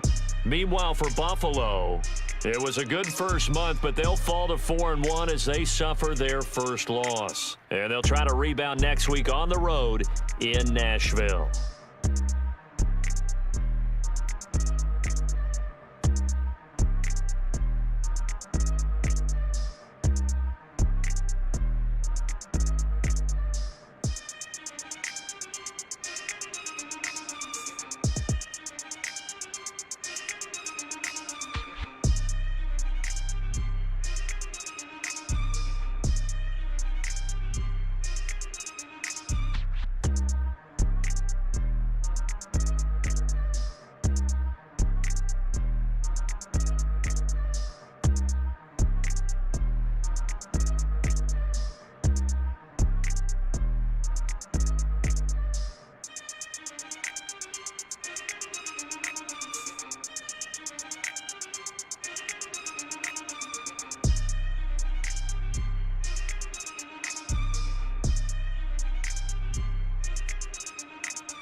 make their third appearance on primetime this season, while the Colts look for their first win in Baltimore since 2009. Next on Monday Night Primetime.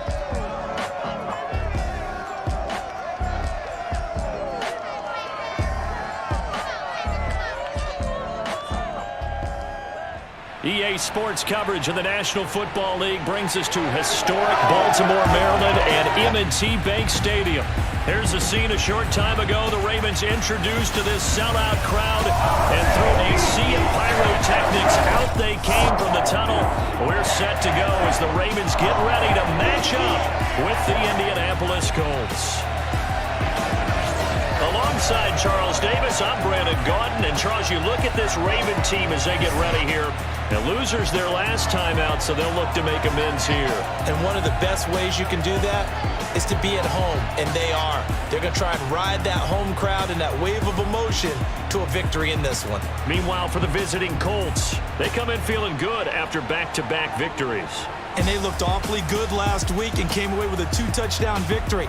They did have a few reasons for concern defensively, but all in all, they'll take a repeat here if they could get it.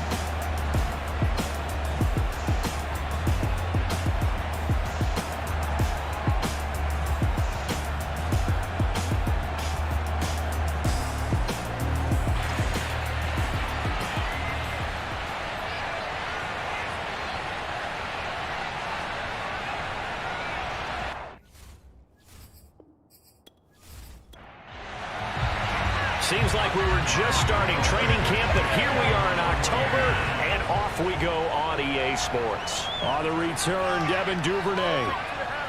And he'll be tackled just shy of the 25.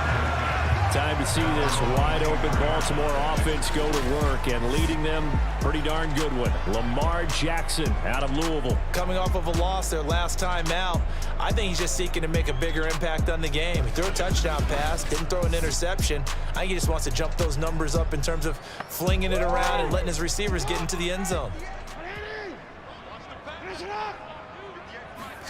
They go play action with Jackson. And the catch is made here by Tyler Lockett. And he'll get this one way up just shy of the 45-yard line. Just like that, a pickup of 20 on their first play from scrimmage. And he went in route there from the slot for the completion. Love how he runs his routes because it's all setting up your defender. Give him a little something one way, take it the other way. Head and shoulder fake. Sometimes you make one step to the outside, then break it inside. Really well-run route.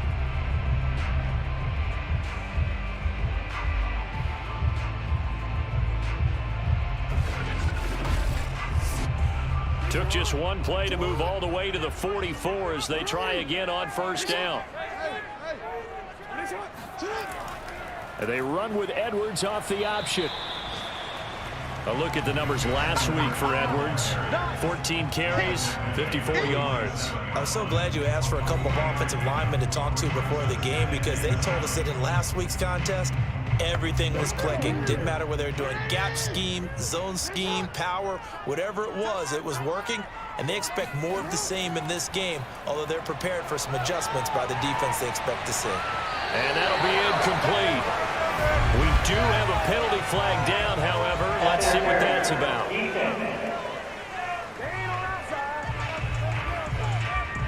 So a costly penalty yardage-wise as that'll move the football down to the spot of the foul.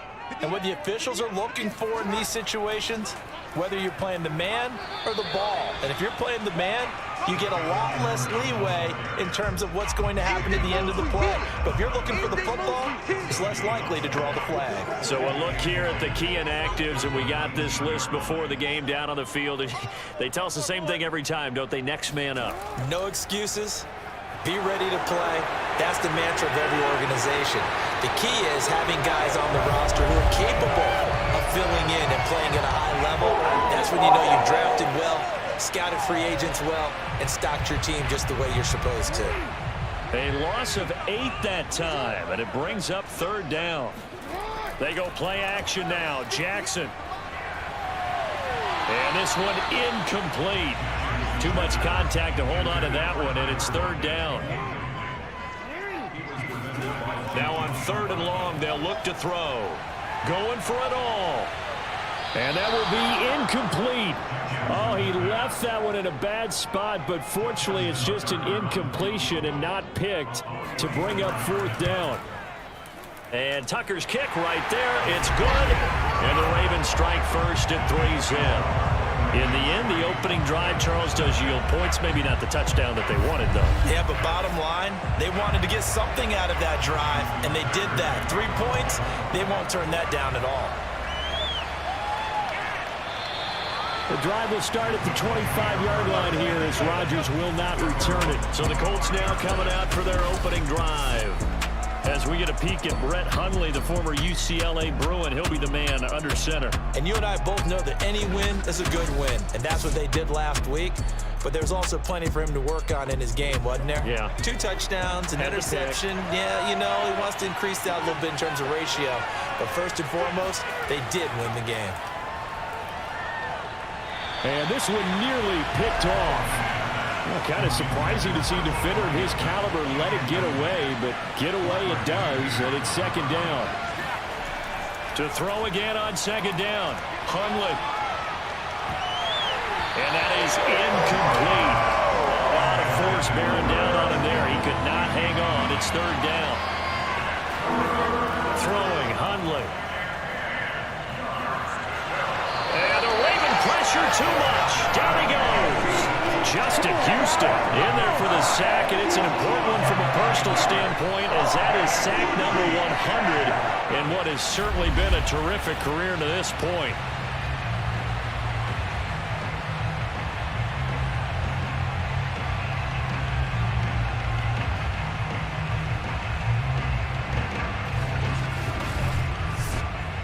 To punt on 4th down, here's Rigoberto Sanchez.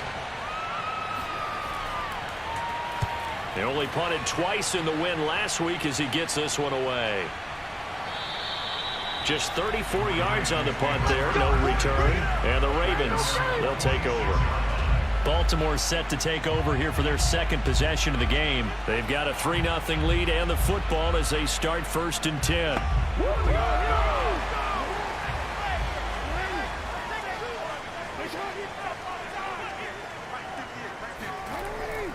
Off the option, here's Edwards. And he'll lose yardage on the play back at the 45-yard line. 2 yards the loss, 2nd and 12. Part of their struggles last week was getting these negative plays on 1st and 2nd down. That's something they have to be wary of as this game continues.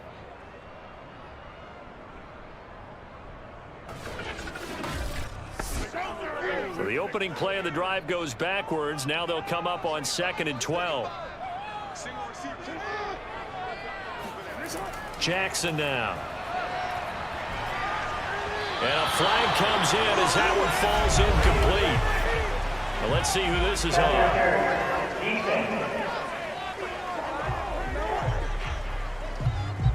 So a PI call going to cost him there defensively. What did you see? Well, I think it's the right call, partner, because sometimes we'll see officials kind of let them play.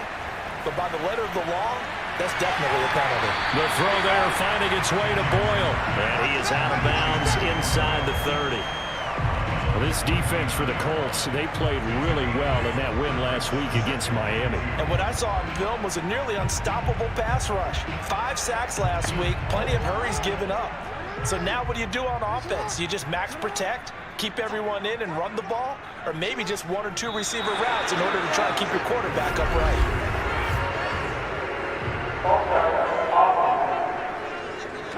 That's on the guard, Kevin Zeitler, first-round pick back in 2012. Now after the false start, here's 2nd and 7. To throw is Jackson. He'll get that to the rookie from Minnesota, Rashad Bateman. And he's got this down almost to the 20 before he's dropped. Jackson to Bateman there, 1st down Ravens. They had to settle for 3 last drive, hoping this second go-around ends in 6. In good position, 1st and 10. Jackson running again. And he's going to lose yardage and be backed up to the 25. DeForest Buckner using that size to force his way in there and make the stop behind the line. Sometimes you just sit back and marvel at what he can do defensively. Speed, strength, quickness, he's the whole package. And that package just wrapped up the runner for a loss. So a step in the wrong direction. Now they'll look to make amends on 2nd and 14. Here's Jackson to throw. He's going to find his tight end Boyle. And he's going to be out down inside the 20 at the 15. They'll wind up getting 10 back as that sets him up for 3rd down. Play action. Now Jackson. And he's got his tight end. That's Andrews. Well, the Ravens are going to have 1st and goal as they try to finish off this drive with 6 points. They're able to convert on 3rd down, and that sets up a 1st and goal. And in a lot of ways, that catch is expected.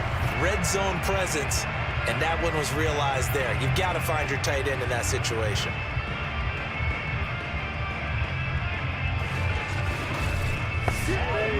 Looks like a jumbo set with 3 tight ends here for 1st and goal.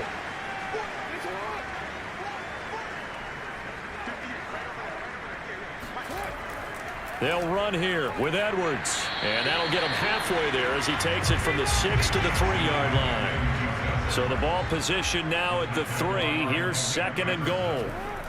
Once more, Edwards.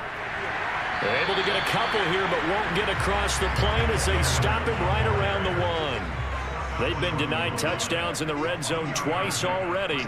Here comes 3rd and goal. Hill. Boy, no chance as he was met and dropped behind the line there.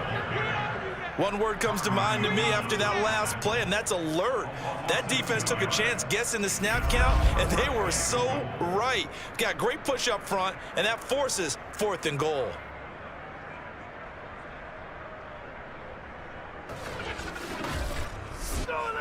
And no hesitation about this decision here. Confidently, they're going to go for this. 4th and goal from the 3. They'll run for it. It's Edwards. And he is into the end zone for a Baltimore touchdown. Gus Edwards, his 2nd touchdown on the season. And the Ravens will extend their lead. So 4th and goal, their head coach gave that offensive line one more chance to punch it in, and this time they were successful. They certainly paid off the coach's confidence, didn't they? And how about the fact that they stayed with the ground game? Because a lot of times in that situation, partner, we see teams try and roll the quarterback out, give him a little run-pass option, and treat it like a 2-point conversion play. In this case, they went with a little bit more power and got it done. Tucker with the extra point, and the lead grows to 10-0. So that one a pretty time-consuming 10-play drive. And it was polished off by the Gus Edwards touchdown run. Tucker now to kick it away following the touchdown. And Rodgers will hold on to this one, and it'll come out to the 25. 2nd drive coming up here for the Indianapolis Colts. They'll look to get something started. They need to, down 10-0 early as they've got it 1st and 10.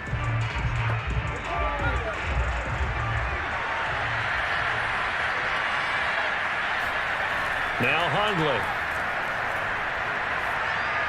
Over the middle, that's caught by Taylor.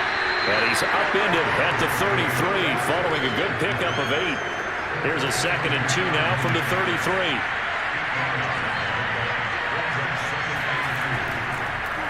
They'll run it here. This is Marlon Mack. And he'll be taken down right around the 34 after a pickup of only a yard. They'll try and run for this with Mack. Breaks through the contact. And he'll take this to the other side of midfield before going out of bounds. I have to admit, I'm excited by that play call and the end result, because this is a team that's down big early in the 1st quarter, and a lot of teams will just panic, abandon the playbook, and just start firing the ball all over the place. It's way too early for that. Stick to what works for you. Down double digits, and we talked about their game plan being both running and passing there. You're right. They're sticking to the game plan, getting the ground game going. A lot of football left to be played. They'll run on 1st down with Marlon Mack. And past the 35, he'll be dropped a yard or 2 shy of the 30. Another good gain. That's now 35 yards combined on those last 2 plays. Charles, they won last week despite him not running the ball well. They told us need to get him going. Runs like that help. And they talked to us about leaning on him because, as you noted, last week they didn't have to. Still won the ball game. They leaned on other people to give them the yardage that they needed, but they really want him to be that guy, and that's what they're doing early in this game. Nowhere to turn here. He's going to go down. Back at about the 37-yard line. CD, so often we talk about quarterbacks holding on to the ball too long. Well, we can't say that there. He had no time to do much of anything. And what a great call defensively there because they decided to bring pressure off the corner. And a lot of times, those big linemen, they can't account for the speed of a defensive back. And that time, he made a beeline right for the quarterback and got it. The cat blitz, tough to defend. And he'll snag about 5 yards down to the 32. Well, they're making an effort to get the ground game going tonight. So far, it's working. I like what we're seeing from the offensive line. They seem to have the leverage going, and they're controlling things and reestablishing the line of scrimmage, moving that defensive front backwards, but also like what the runner's giving us, too. It appears that he's been waiting all day long to get out here and take off. Nyheim Hines, his first carry. And he'll be brought down at the 28, and that is well short of the first. It'll be a gain of 4, but it won't be enough. It leaves him with a 4th down now.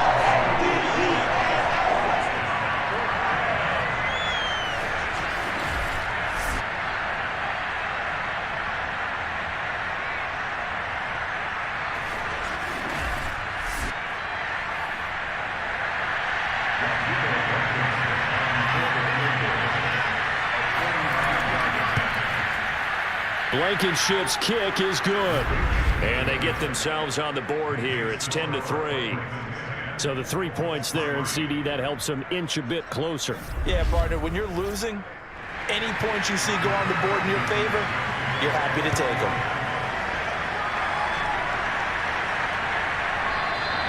Duvernay going to sit on this in the end zone, so it'll come out to the 25. So here are the Ravens to take over on offense. They've got the lead here, trying to make amends for that loss last week against the Denver Broncos. They start this drive now, 1st and 10.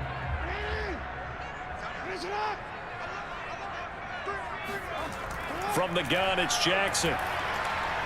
And he's got his receiver. That's Sammy Watkins. And down he goes, but he takes it up to the 40. 15 yards is the pickup there, and the drive starting very nicely. 1st down. And Sammy Watkins is in his 8th NFL season. Spent the last 3 in Kansas City and won a Super Bowl there. Really excited about the opportunity to bond with quarterback Lamar Jackson. Makes a nice catch there. So quickly all the way up at the 40-yard line. And they run with Edwards off the option. And he will be brought down at about the 43 that time. A gain of 3, 2nd down. He did have the touchdown run earlier, but not a heck of a lot more than that throughout this game. No, not at all. In fact, I would say that this defense has done as good of a job on him as they have on any runner in recent memory. On 2nd and 7, Jackson dumps it off to Edwards. And taking it across midfield and inside the 45. They get 14 on that one. That's good for a Baltimore 1st down. Play action. It's Jackson. And this is going to be hauled in by the tight end Andrews. And they're going to be set up down around the 15-yard line. 28 yards the gain there on the catch and run. Man coverage on the left side, so I really like the design of this play because they opened up the field and brought their tight end the other way on a crossing route. That's a lot of ground to cover if you're a defender. I've been there before, unable to stay with his man there. Line of scrimmage, the 15. It's 1st and 10. Inside the red zone here. They'll look to throw. And he's got it. And he's brought down. And the gain here to the previous play, and it's better than 40 yards total. Well, how about the speed with which this offense can get down the field? It's taking them no time at all to get down here.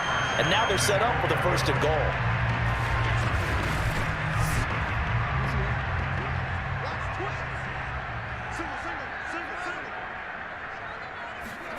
Jackson.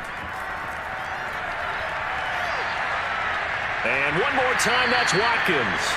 And he'll actually lose a little bit of yardage here. Back to the 2. It'll go as a loss on the play. Not what you need down here. It's going to be 2nd and goal. As a defense, you're more balanced when you're in zone coverage because you're able to keep your eyes on the quarterback and see the play develop in front of you.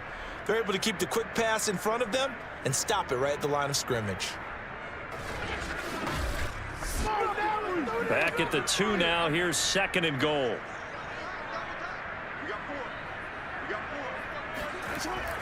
Edwards. And this is not going to do it as he's stopped at the 2-yard line. No gain on the play there. They're going to need to come up with something better here on 3rd and goal. They'll try to pound it in with Ricard. And he gets halfway there down to the 1-yard line. Only a yard there, so it brings up 4th and goal. Well, big man with ball met bigger man on the other side of the line. A really nice play for the defense.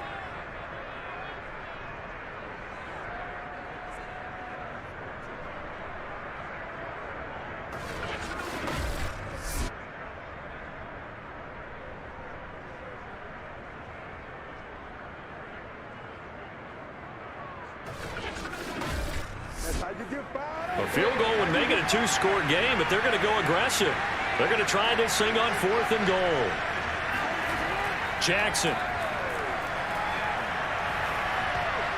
And it's intercepted at the goal line. Able to get there and pick it. And a big turnover there as his guys will get the football back. Well, the decision there, 4th and goal. They go for it, but this ball intercepted in the end zone. Hey, how about some applause for the stand by this defense? Just to force them into a 4th and goal situation was one thing, but then to get the interception, keep them off the scoreboard, that's a job very well done. Marlon Mack now heading back out there. Whatever he was doing in September, they're hoping that that carries over now to October because he was sensational last month. He absolutely was, and we all know where it started. At the end of last season, right? All the offseason preparation, the weight workouts, the sprints, right? The vision that he had, what he was going to do this season. And, of course, it all came together with the rest of the team. Those big fellas up front, leverage, and, boy, they get downfield and create extra blocks for him. They really are. Everyone's been doing their job so far to create those holes. A gain of just a yard, but it's a 1st down. Here's Mack. And he'll lose yardage here. Back at the 11, he goes down. He'll lose a yard there, and it's 2nd and 11. Well, they sent the power set out there, and their job is to be man-on-man and move people so they can run the football. But that time, too many men didn't get moved in the box defensively. They end up throwing it for a loss.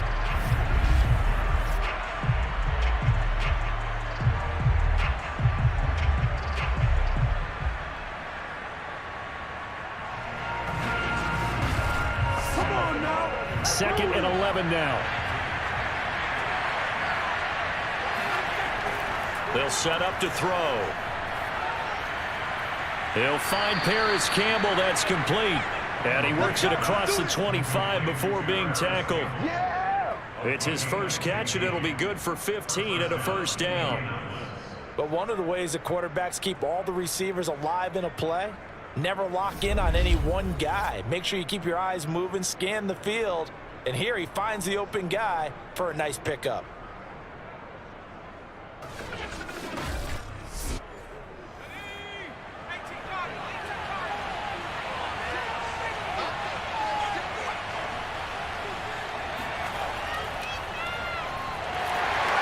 And he's going to lose yardage and be backed up to the 25. This defense is really fooling around in the first half. They've gotten to the ball carrier before they can really get started.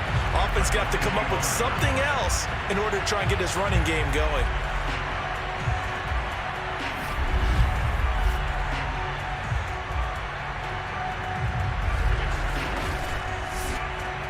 So after the loss of a yard, they'll look to push forward here on 2nd down and 11. The play action fake. They'll look to throw. This is caught by Hilton. And he'll be taken down, but not before they work it across midfield. A gain of 28 yards there and give them a first down. And as a quarterback, you always want to exploit gaps in the defense, and he finds one here. Crossing route, working from right to left across the field. And once you get defenders going in the wrong direction, it is awfully hard for them to pivot back, and you end up getting the first down. This offense finding its legs now. Here's another 1st and 10. Now a toss, running left is Mack.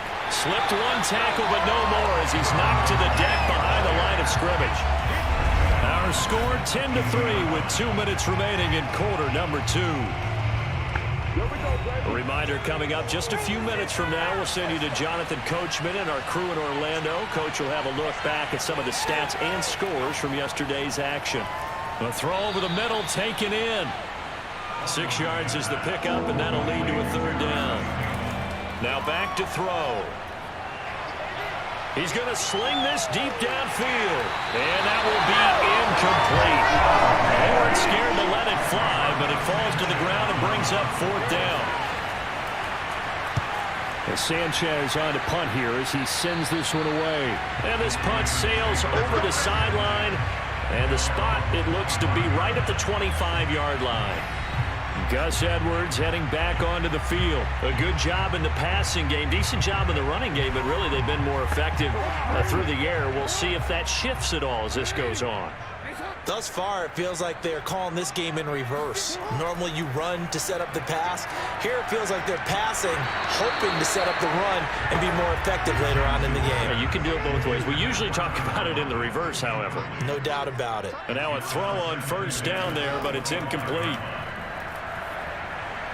Now a man open down the middle of the field. He'll be dropped after a gain of about 6 across the 30 to the 31. Now it's Jackson. They get 6. That'll leave him with 3rd and 4. He's going to look deep for Watkins. They've got his man complete. Now the Ravens going to use one of their timeouts as they'll stop it with just over a minute to go before halftime. A real field flipper there as all of a sudden they've got a 1st down in the red zone. Here's Jackson. Well, that's complete to the fullback, Ricard. The Ravens going to use the 2nd of their timeouts as the stoppage will come with a little under a minute to go in this 1st half.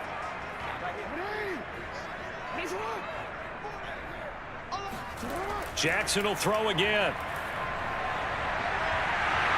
Looking end zone, but it's incomplete. Trying to go back to Watkins, and that'll make it 3rd down. From the gun, Jackson. And this time he's got the hookup. It's complete. Well, the Ravens are going to have 1st and goal as they try to finish off this drive with 6 points. They're able to convert on 3rd down, and that sets up a 1st and goal. He's certainly done a nice job spreading the field on this drive, and here he finds his big tight end for good yardage. And that's what you have to do. Keep defenses guessing about where you're going to go with the football.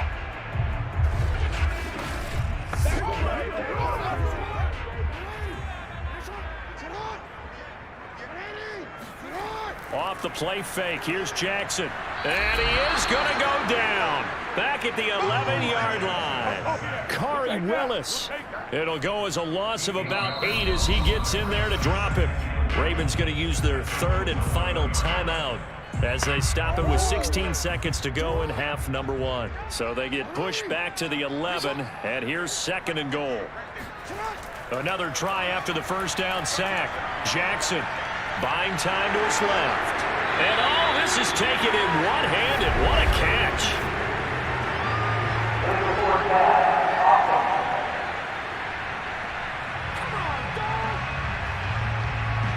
Well, we knew he was close to the line of scrimmage, and they say he stepped over. Well, when you see him in that position, you think he's become a runner. As a DB, you start to react towards the line of scrimmage. They can often throw it over your head. 3rd and goal, Jackson. Looking left side, Andrews with it complete. Able to hold him to just 2 yards, and now it's 4th and goal. Let's just make this one simple. Could he be any more open than he was on that play? And they lost him going to the outside. Hard to believe because you go through your accounting on each and every defensive snap. Who's got who, what defense you're in. That was totally a blown coverage.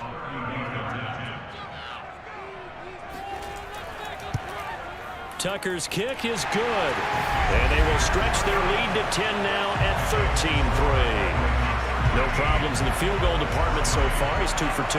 Pretty reliable here in this game, isn't he? And to me, that bodes well for them. If they need him late in the game, his confidence should be sky high. Here's Isaiah Rodgers to return. So we're at halftime here in the Inner Harbor with the hometown Ravens on top. As we'll head down to Orlando, that's where we find our man Jonathan Coachman at our EA Sports Halftime Report. Coach. All right, Brandon, thanks very much. We'll get back to you and Charles in a minute. But first, time to give the folks at home a look at what's going on around the NFL. We'll get our tour started out at Venerable Soldier Field in Chicago. And that one is still scoreless as they play in the second quarter.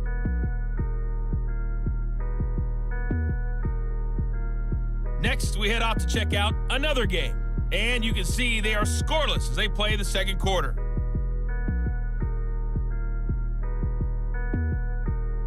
Lastly, let's check on one final game for you. And you can see they are scoreless as they play the second quarter.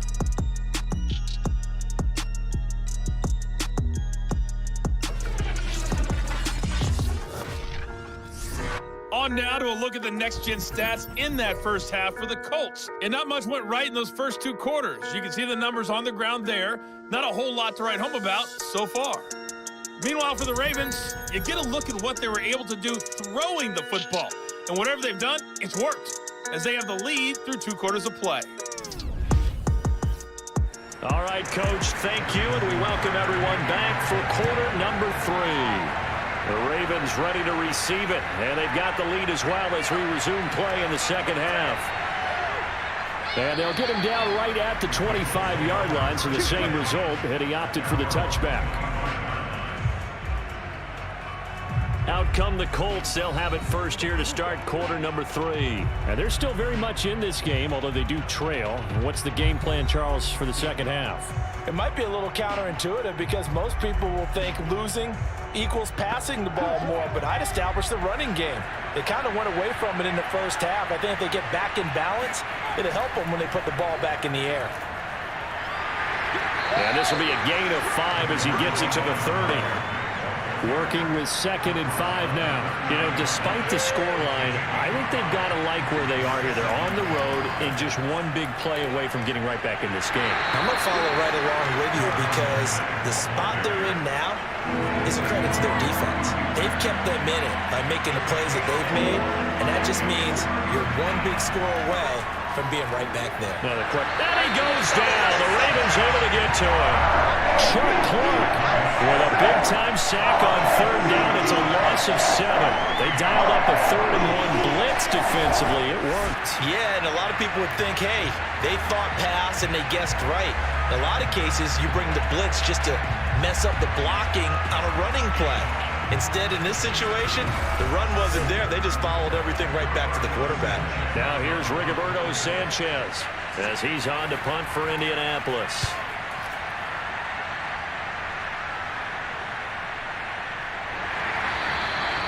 It's a 43-yard punt, a return of 5, and the offense will take over with a new set of downs.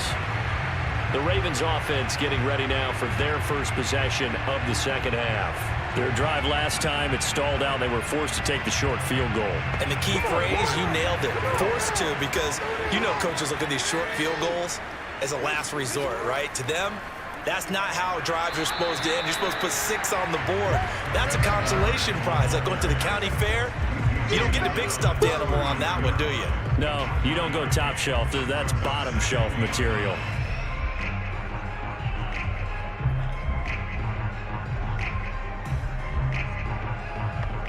Here's 2nd and 9.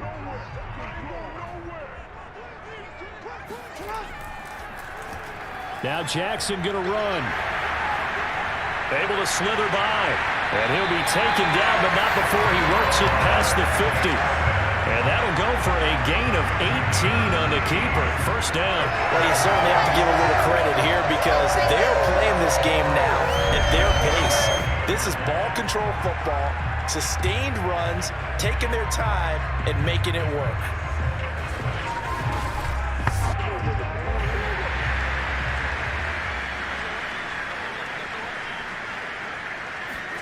Jackson on first down. Eluding the pressure right. The improv on the scramble there gets him 6, and it'll be second down.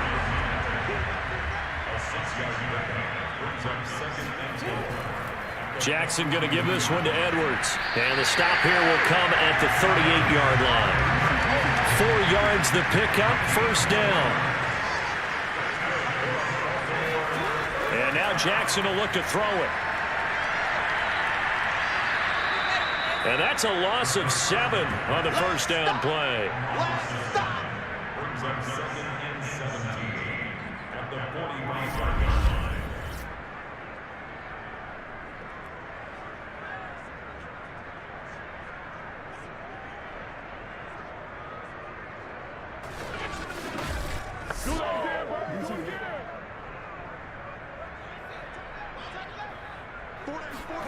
Throwing on 2nd and long. Jackson. And that'll be incomplete. He was looking for Rashad Bateman there. And it's 3rd down. Throwing is Jackson.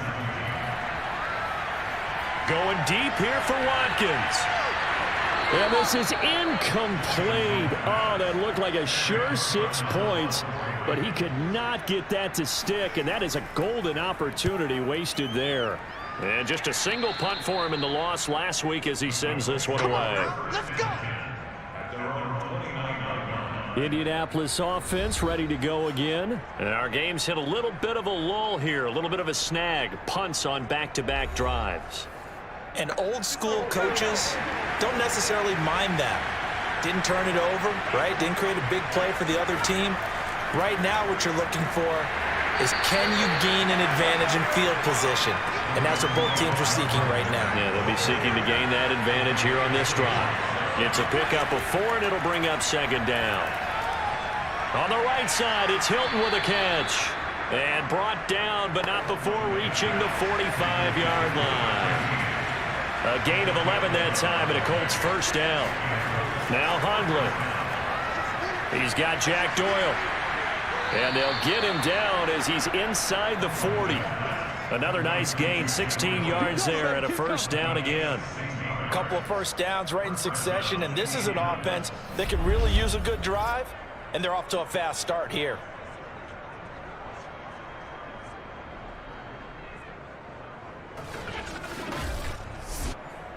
Still in search of their first touchdown of the game, but they're on the move. 1st and 10.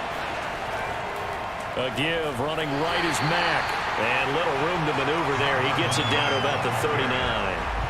Making the stop that time, Bobby Wagner. On 2nd and 9, Hundley. That's complete to the running back, Nyheim Hines. And he's brought down at the 34. Call it a gain of 4.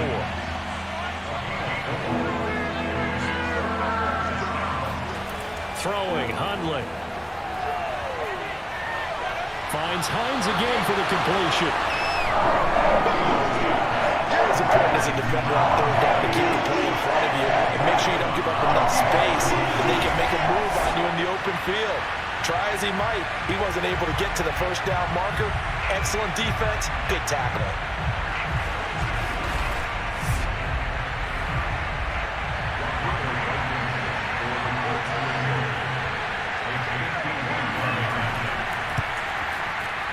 Blankenship's kick is good. And they will cut the lead back down to a touchdown now at 13-6. So 3 points, maybe not a grand prize at this stage, but it does get them back within 1 score. It certainly does, because now they stay within shouting distance. So that means everyone on your sideline stays engaged in this game. They know they still have a shot. No run back here for Duvernay. Touchback out to the 25. The Ravens offense now, they get set to head back on the field. And a tight game after punting last time. See if they can get something going on this drive. As they head to the field now, with the game this close, you've got to feel there's a sense of urgency for them going on offense right now. But they have to do it without letting panic creep in and affect their play. And they get him down, but not before he takes it across the 40-yard line. This drive starting off on the right foot, 18 yards. As they began this drive, I was wondering how they were going to attack since they're playing with the lead. Would they continue to try and push the ball downfield? Well, after one play, it appears that the answer is yes.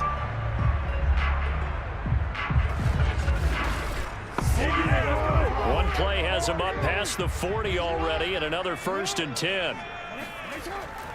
Off the option, here's Edwards. And he'll get this up past the 45 to the 47. And give him 4 yards there. It'll be 2nd and 6.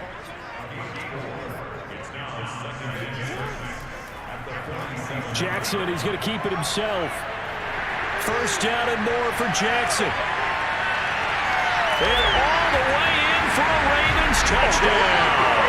Well, I mean, Lamar Jackson, what more can we say at this point? He is a living, breathing highlight reel. And go ahead and tack on that last play to the list of big ones by number 8. And this is a play defensively where you're just looking around and saying, what was that? What just happened? You're looking at your teammates, they're looking at you.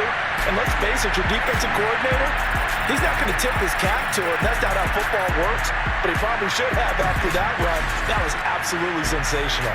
Tucker now to add the point after.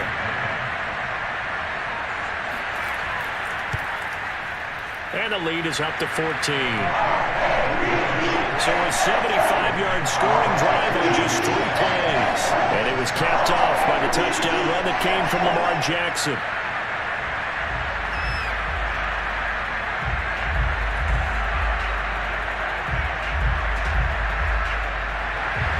Tucker now to kick it away following the touchdown. Rodgers on the return. And able to get this across the 20, but not much further as he's dropped at the 23-yard line. And now Indianapolis set to take the field. And here we are almost through 3 quarters of play, and this passing game still has not really found any kind of rhythm. Put it mildly, because they're not even over 100 yards yet. And in today's NFL, where it's a pass-first league, that is quite surprising. Not many teams patient enough to stick with the run. Everybody wants to advance the ball through the air. They've got to get their timing back. A good gain on 1st. Has him set up with 2nd and just a couple of inches now from the 29.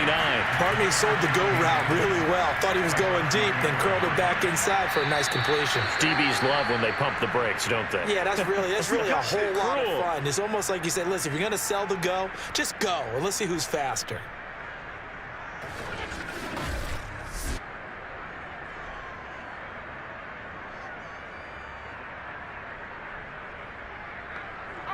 From the 34 now, here's 1st and 10.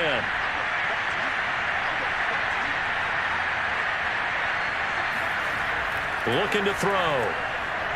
And that's going to be incomplete. Too tough to hold on to that one. It's 2nd down. 3rd quarter on a Monday night with a 2nd and 10 coming up. They'll run it out of the gun with Mack. And he'll get up near the 45. They'll spot it at the 44.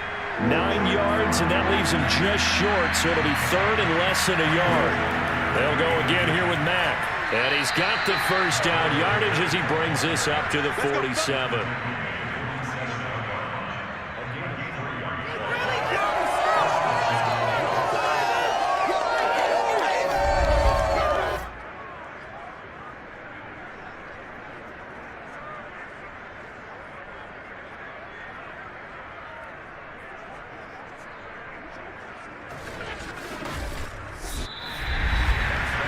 One quarter remains here as we wrap up the week on a Monday night. We'll return with more after this. This is the NFL, and it's on EA Sports. Back now in Baltimore. A couple of 1st downs on the drive already, as they'll go from the 47 now on 1st down.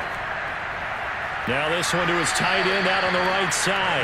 A gain of 3 last play. This time they double it and pick up 6. You got the big lead defensively. Willing to give him that underneath stuff, right? And this is why you work on your tackling.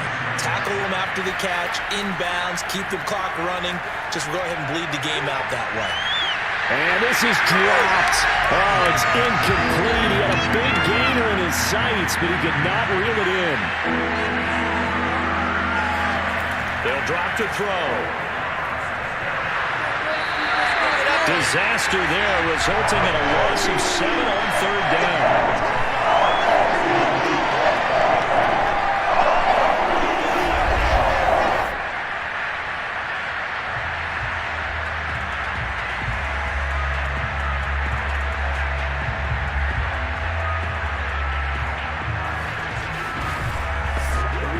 Now here's Rigoberto Sanchez as he's on to punt for the 4th time tonight. He'll get off a fairly short kick here as this is toward the sideline. And the punt over the side in the air, and the spot will be inside the 35. And the Ravens taking the field. Well, there are 2 scores on the plus side. Still time here in this 4th quarter, but maybe you start thinking about playing keep away? Yeah, I think here's the situation. You're not thinking touchdowns anymore. You're just thinking first downs. To keep up with your theme there, playing keep away, first downs, they can't touch the ball. Pretty nice work defensively there on the first down run as they hold him to a gain of a couple. The last run good for 2. Here's 2nd and 8. Jackson. Slings it to Andrews, and it's complete. The tight end has it. The Ravens on 3rd down. They've converted 3 times in 8 chances. This is 3rd and 4. Jackson now. He lets it fly for Lockett. And that is caught at the 10-yard line. And he takes it all the way down to the 3. They're able to convert on 3rd down, and that sets up a 1st and goal. Well, partner, I'm not sure how this drive's going to end, but how about the way they flip field position there? A nice attacking play that picked up a heck of a chunk of yardage.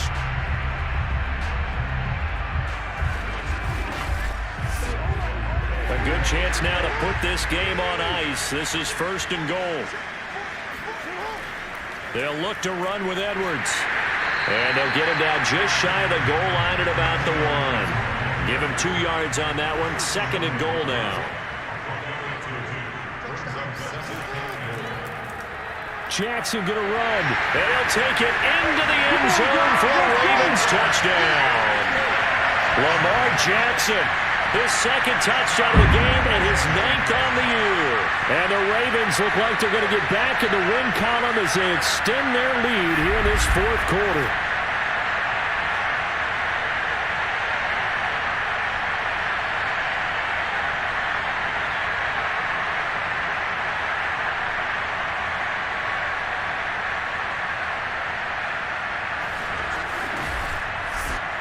Tucker now for the extra point.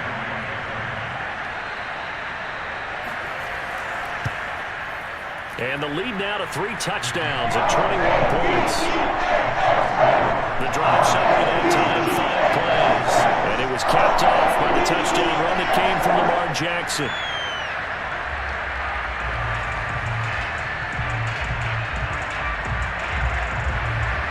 Tucker now to kick it away following the touchdown.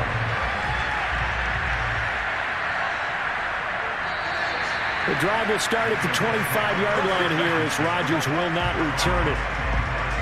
Indy set to go on offense once more. Their mini 2-game win streak appears it might be going by the wayside unless they can pull a rabbit out of their hat.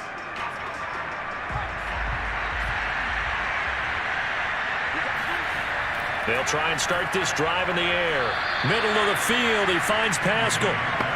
And this will be a gain of 5 as he gets it to the 30. 5 yards on the catch there, brings up 2nd down.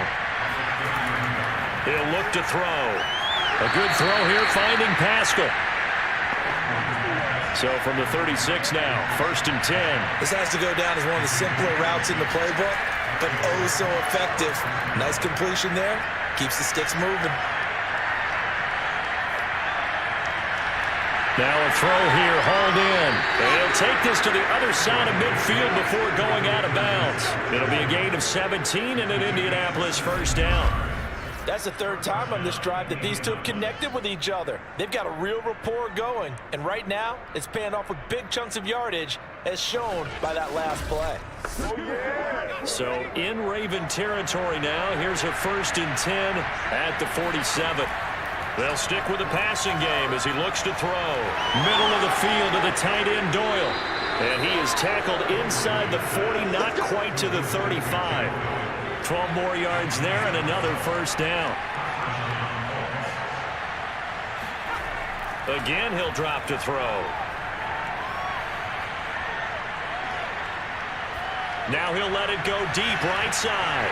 And this is incomplete. Oh, it looked like he had a pretty good line on that one. That would have been a big play, but he could not pull it in.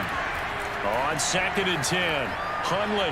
They'll try and set up the screen to Hines. And they'll get 8 out of this before being stopped at the 28. The Colts on 3rd down. They've struggled to the tune of 2 for 8 so far. This time they face a 3rd and 2. Toward the sideline. Did he keep the feet in? Yes, he got them both down, says the side judge. And that's good enough for a first down. They'll look to throw again. And incomplete. A drop there in the middle third of the field. That'll bring up 2nd down. Back to throw again. Throwing over the middle, but it's incomplete. This offense was on the move. Now 2 straight incompletions have them looking at 3rd and 10. They'll set up to throw. This goes out right to Doyle. And he'll get inside the 10, but he's short of the line he needed. They get 7 there, but it brings up 4th. The coverage was tight that time. They allowed the pass underneath to him, but they rallied to him pretty fast, too. Converged on him and got him down. That'll bring up 4th down.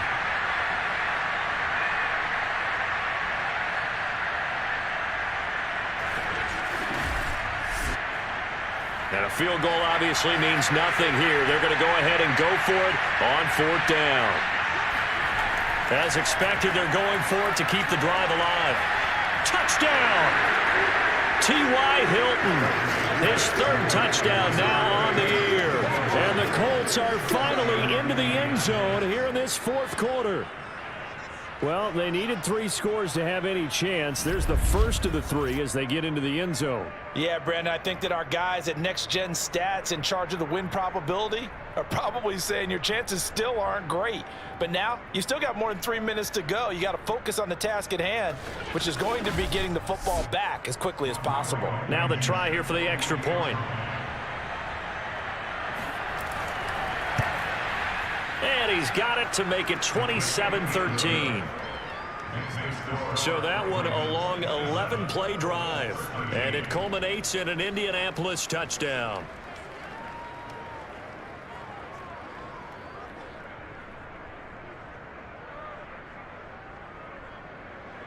Two scores down, 3 timeouts left. Still a chance if they can somehow get this one back. And this one recovered by the hands team for the Ravens.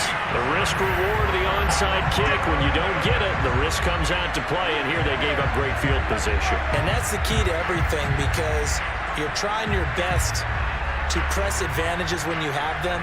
And field position leads you to that type of play calling. And whether you want to blitz or whether you want to throw the ball deep, those types of things, now they've given up that type of field position, the advantage is switched to their opponent.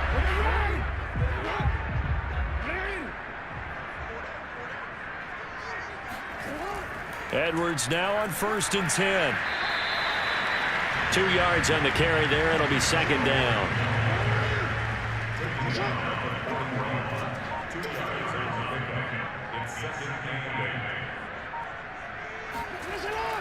They run once more with Edwards. Edwards a first down and more. And down to the 19-yard line. 49 yards on the ground for him now as he's done that on 15 carries. I have to chuckle to myself a little bit, Brandon, because right now I could be in that huddle with that offensive line. I know exactly what they're saying. If you call a pass play here, we're going to call timeout. Run the football. We've got control of this thing. Get him behind us and let's go. Their time to shine. 2 minutes left to play in this football game here on EA Sports. So it's Raven football here as we welcome you back. And you'd have to figure they're just looking to burn these final 2 minutes away and get out of here with a victory. And he'll get this one down to about the 17. And now we'll see a timeout used on defense as they stop it right out of the break with 1:57 to go in the ball game. This, in all probability, another run here on 2nd and 8. They'll try and run some clock here as they keep it on the ground. And whistles, and we're going to have another stoppage of play as they call the timeout on defense with 1:53 left. And for the Colts, an extra defensive back in there now on 3rd down. On the handoff, Edwards, and they'll hustle up to stop him well shy of the 1st, right around the 15. And now we're going to get a timeout defensively. So another stop, 1:50 left in the football game.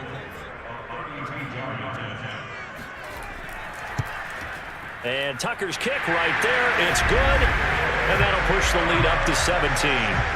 So with that, you figure this game's pretty much out of reach at this point. Yeah, it's going to take a heck of a comeback to come from 3 scores down, but don't change that channel. Don't go away. Miracles can happen, and you want to be here in case it does. You're a company man. Aren't I, though? And Rodgers will hold on to this one, and it'll come out to the 25. Out is Brett Hundley and the rest of the offense as they'll take over here. And those numbers, they kind of tell the story of his game so far. Started off not so hot. Now he's really heated up. And remember, he signed up for duty as the guy who leads the team, right? The field general, the signal caller.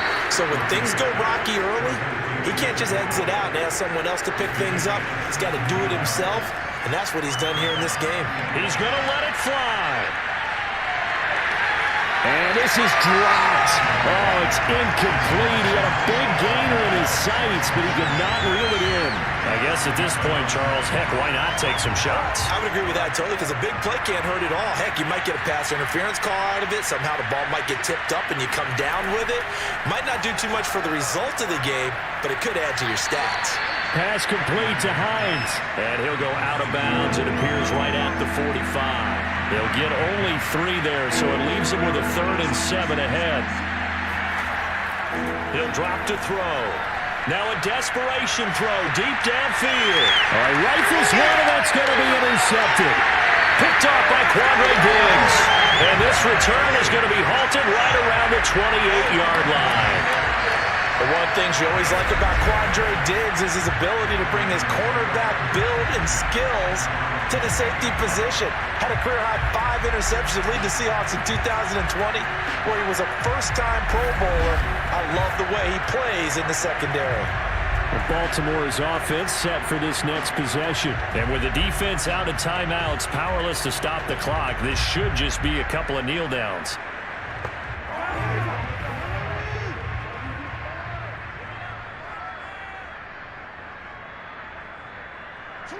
The Ravens taking a knee with victory seemingly in hand here.